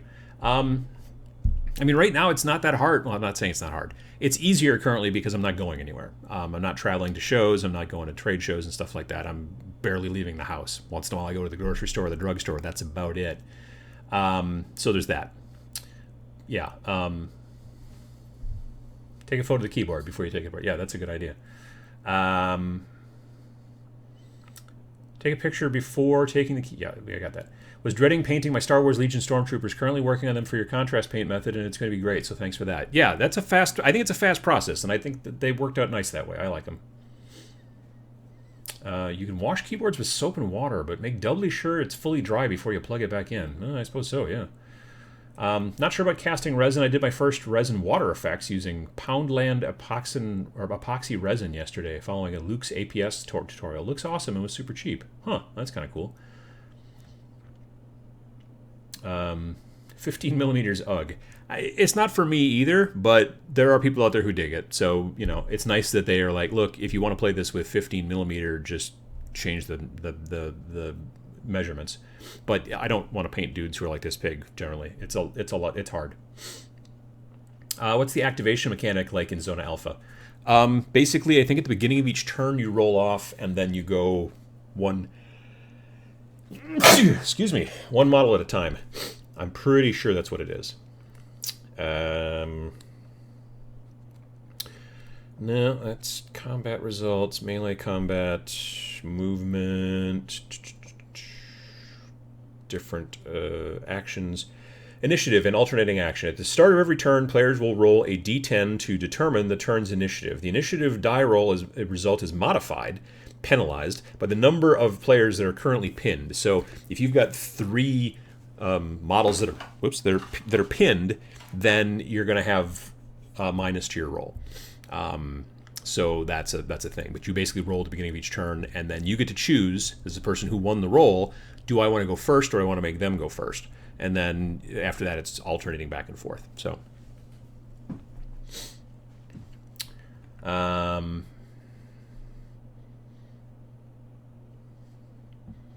there any riots in Oshkosh, Adam? No. I don't know why there would be. I mean, there were way back when I was in college. There were college kids were rioting because the house parties were getting busted. I remember that.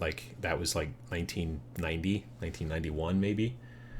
There was 4 Thursday nights in a row where there was thousands of kids out in the street and cops and stuff like that and whatever. But yeah, no, we haven't had anything like that.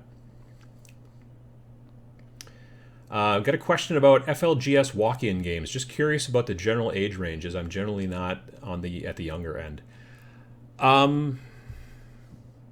mean, it depends. I would see if you a lot of the people, not all, but I see a decent amount of people in their 20s playing. I don't see young kids younger than 18 playing tabletop war games too much at the shop. I see younger kids playing Pokemon, Magic, Yu-Gi-Oh, stuff like that.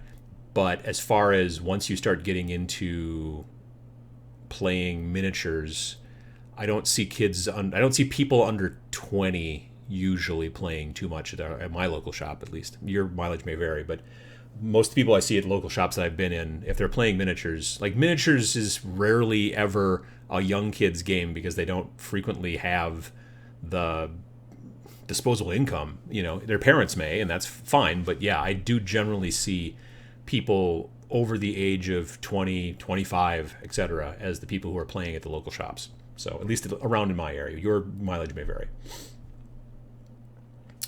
I haven't heard in a bit. How's your mom faring with COVID? Is she fully recovered from her fall? Yes, she's fully recovered from her fall. She's not even using a cane anymore.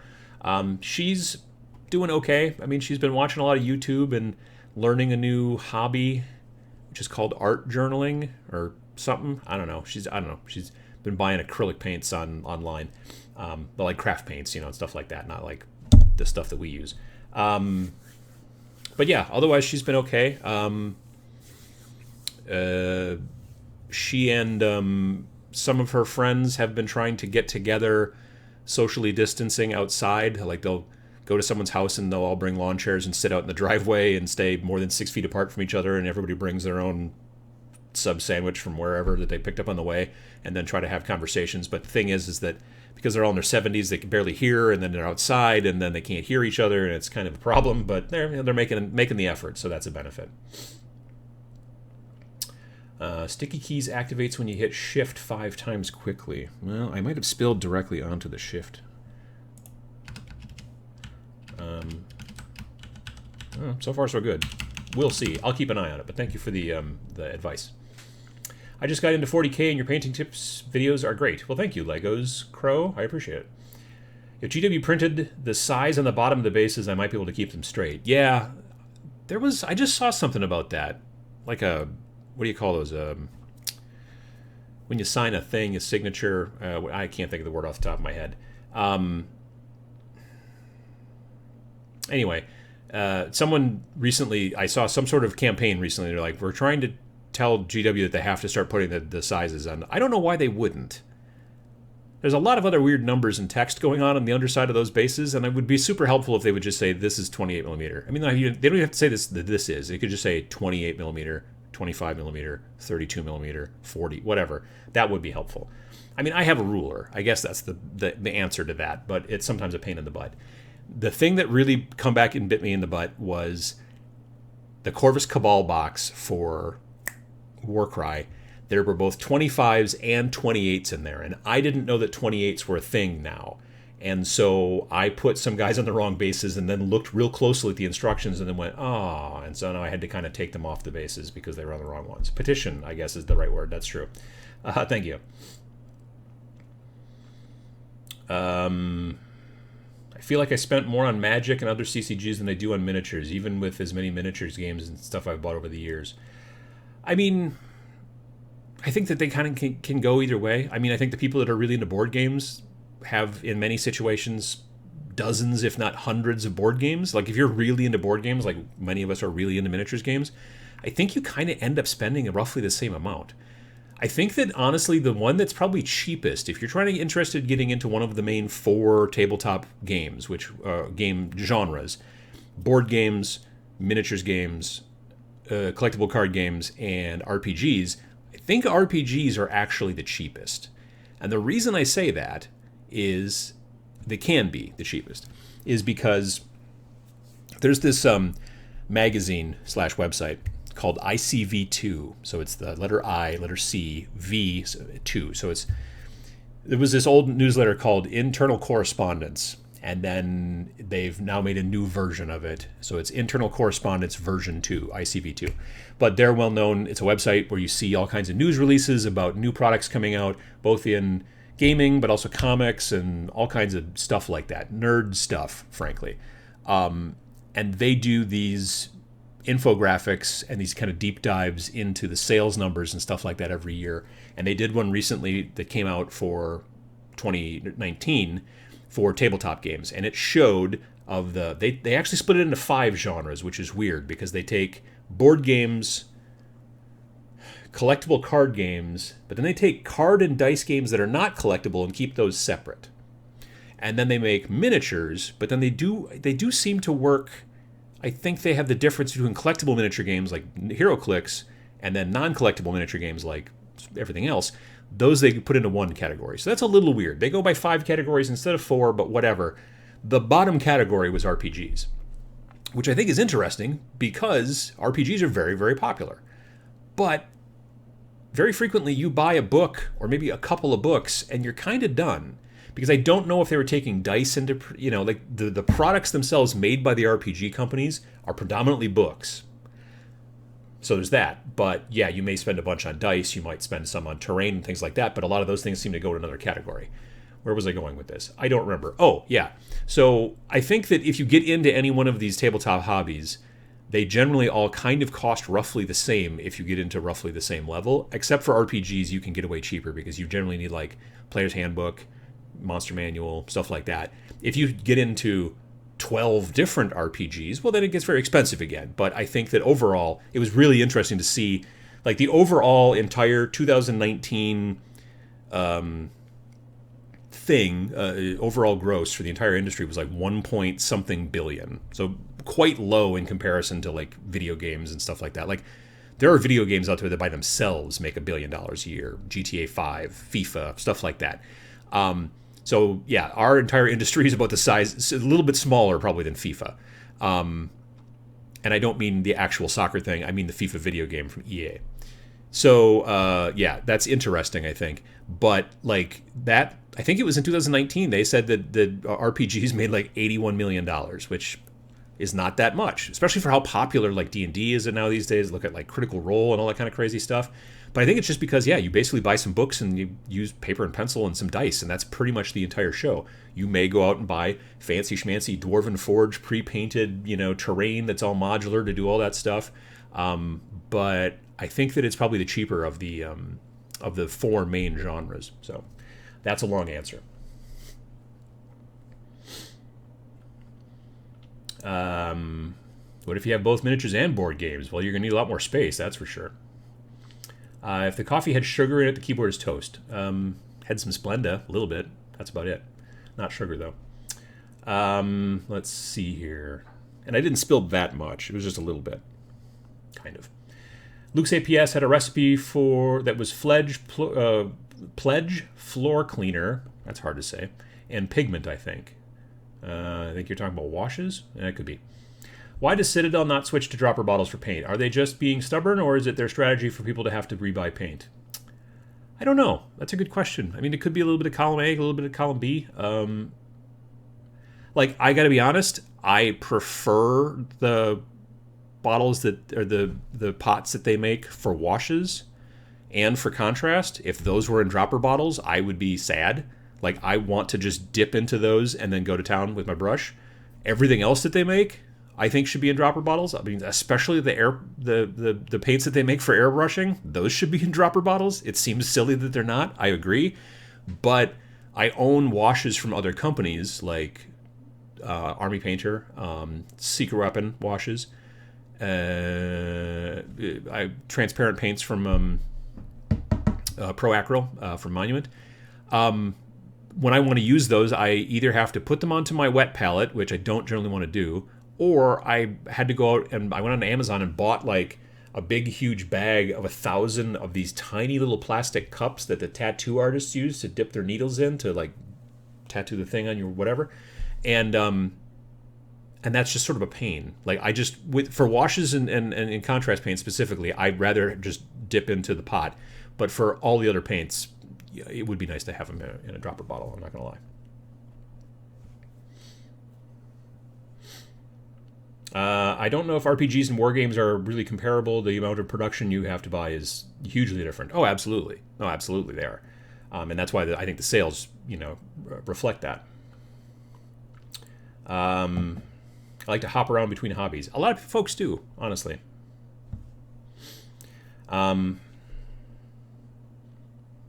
Let's see here. Moderator Matt says, and then you end up with a Google document with 315 RPG books. I'm not saying you can spend a ton of money on RPGs. I'm just saying it's easier to spend less. If you want to play one RPG, you can spend less money than if you just want to play one miniature game, I think. But if you go crazy, then that'll happen. Just in case anyone's wondering, Moderator Matt plays a lot of RPGs and owns a lot as well. And puts pictures of them on Instagram, which is fun. I've gotten into collecting old RPG books because they can be gotten really cheap. Always fun to find new systems to try out. Yeah, I mean, that's another kind of cool part of the hobby. You can certainly spend a lot on RPGs. I think the amount you spend on one of those hobbies is as much as your income and personality type as much of anything else. That's true. Hello, Adam. What is your opinion on Infinity the game? I've done a demo a couple of times. Or 3 times? 2 or 3 times. One time Sam gave me the demo, and it just doesn't strike me. I don't know. There's something about it. The system, I just don't like it for some reason. I don't know why. I don't know what it is, but there's just something about it that going through the rules and learning the rules, it feels a little bit to me like it's written by somebody who's never played never played a miniature game before. I'm not saying it's bad. I'm just saying it does things so differently than every other game that it just sort of throws me off, and I'm thinking about the rule set more than I'm thinking about playing the game, and that's just me personally. I know the newer models because all the models are metal for that game, and sometimes that's troublesome. The newer models are becoming fewer and fewer pieces, but the very first model I ever built for that game was, I think, 16 pieces for a dude yay tall, and I nearly died. It sucked. So that also turned me off pretty badly from the game. So I know that people like it and people enjoy it, but it's just not my kettle of fish. Do they make minis for that Eastern European alien game you were talking about? The groups you were talking about, sounds like they would be pretty cool as minis. I mean, that's the thing. It's miniatures agnostic, so you can use miniatures from whatever company you want, kind of. Like I said, I was looking around. I found there's a company called Anvil Industry. It's not Industries. I don't know why, but it's Anvil Industry, and they make models that you can use in 40K as well, and they're called like Exo Lords or something. But they also make a line of models that are more like modern looking. Like basically, if you find miniatures that look like current day soldiers, those would be perfect for Zona Alpha. That's what you would use, is generally anything that looks like they're like in the current day and holding an assault rifle or a submachine gun or something like that. That's generally the case.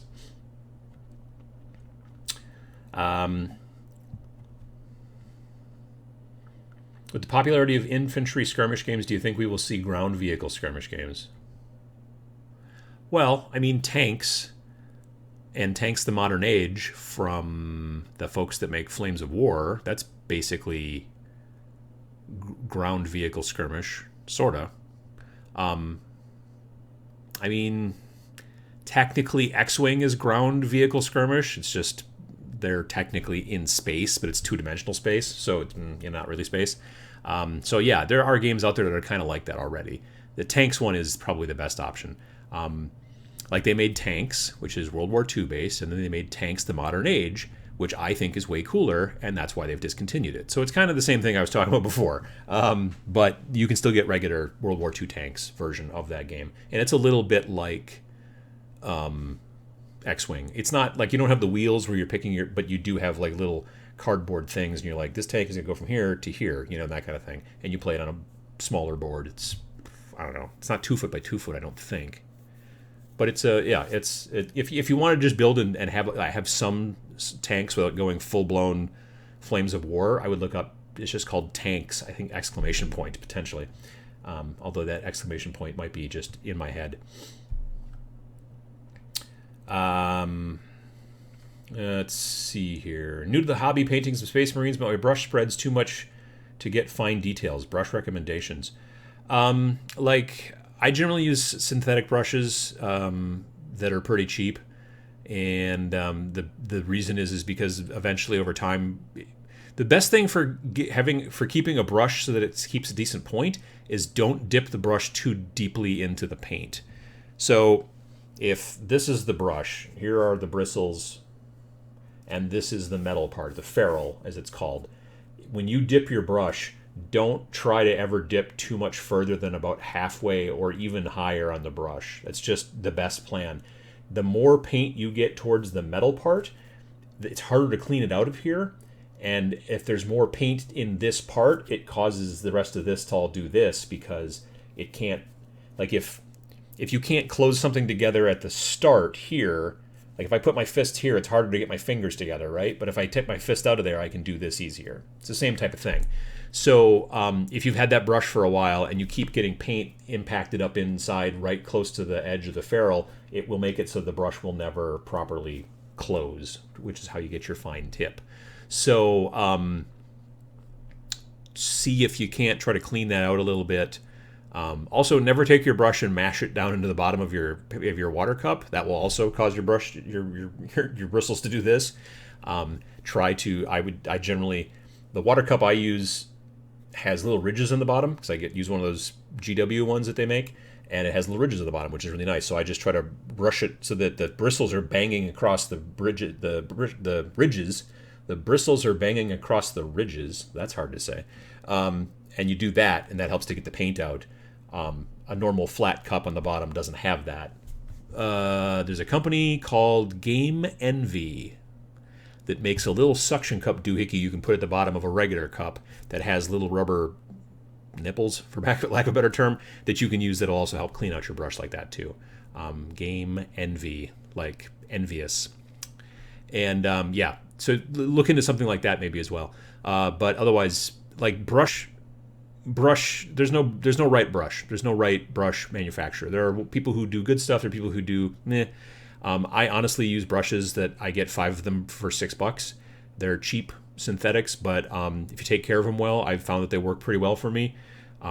Also, really, really super tiny brushes, you only want to use those in very specific situations. Most of the time, the brush that you want to use is generally a much larger brush than you might think. But that's because it can then, like, again, if this is the brush, this part in the middle kind of is known as the belly.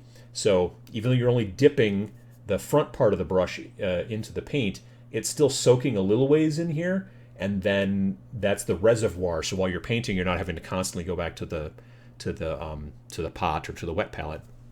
If your brush is really, really super tiny, skinny, like 5, bristles across, it can't carry much paint. So you're constantly like, oh, just hang it, oh, oh, oh, oh, and you're just constantly back to pick up more paint.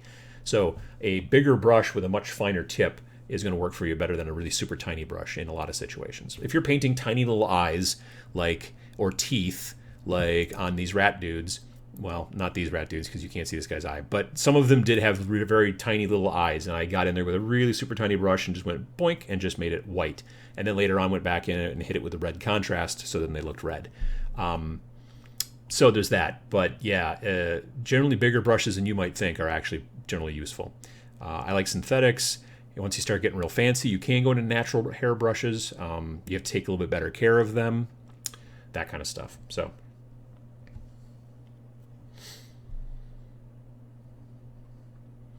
Let's see here. World of Tanks is basically the Tanks game. Yeah, to some degree. I really liked my Dystopian Wars minis. I hope the new rules are good. Yeah, that got picked up by Warcry, right? I think that's right.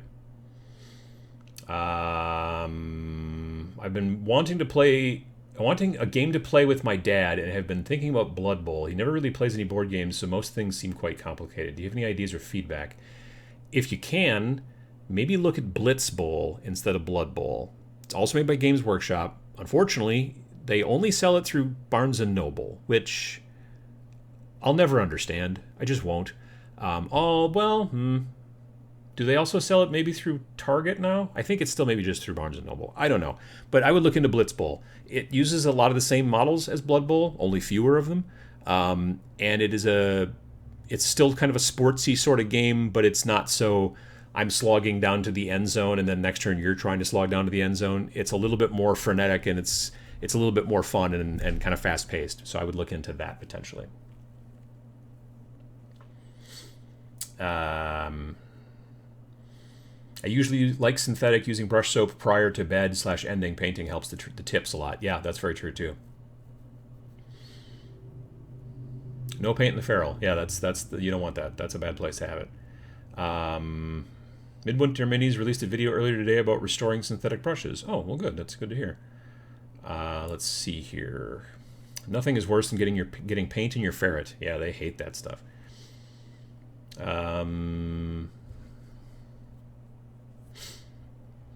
I saw that Midwinter. Let's see here. That's why a wet palette is way easier on your brushes. That's also true. When you are dipping into a paint pot, let's say, you don't. It's harder to tell as you're going into how deep you're going to go. Whereas when your paint is on a palette, it's much easier for you to see. Oh, I'm just getting a little bit on the tip there, just a little bit, as opposed to going, whoops, I put that in too far, and then there you are.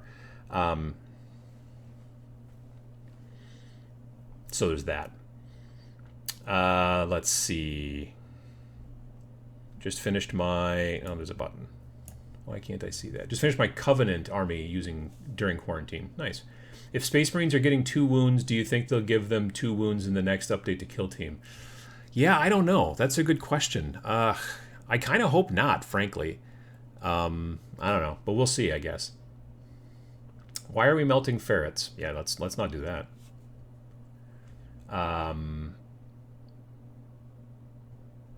New 40k player, is it worth buying codexes or should I wait for new ones?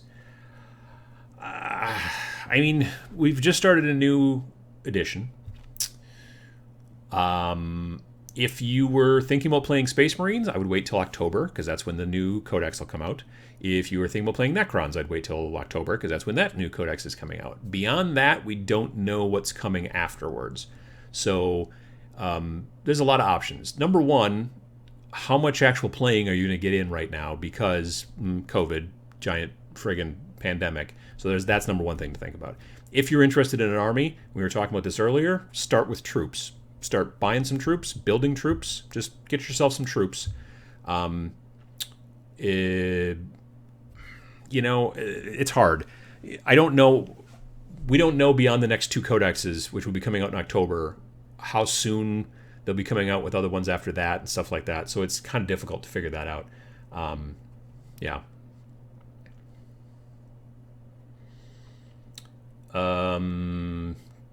Does using medium help with your layer transition? Generally, yes. Some people like to glaze with just straight water, which is also fine. It sometimes can be just a touchier, if that's a thing. But yeah, it can be, definitely. All right, well, it is 11 a.m. on my clock. Actually, it's 11:01. Oh my goodness! So I want to thank everybody for coming by and checking out the show.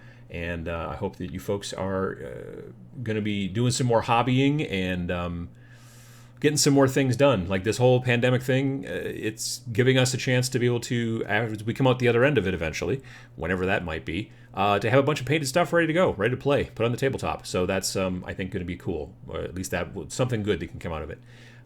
So I hope you're getting some chance to do that kind of stuff if you can. And yeah, and I hope that you enjoyed the show, and I hope that I was able to teach you something, maybe, about keeping paint out of your ferret, whatever, that kind of stuff. So we'll see you again in 2 weeks at the Every Other Sunday show. Again, I'm doing Twitch on Monday nights at 7 p.m. and Fridays at 10 a.m., and it's basically me painting instead of me... I mean, I'm still talking to chat to some degree, but it's not just a chat show like this. It's much more hobby-oriented, and I'm currently working on some Nurgle fat boys, some thick boys as they were, and we'll see how that goes. So hopefully I can see some of you tomorrow night on Twitch if you're interested. But otherwise, we'll see you again in 2 weeks here at the Every Other Sunday show, and thanks for watching.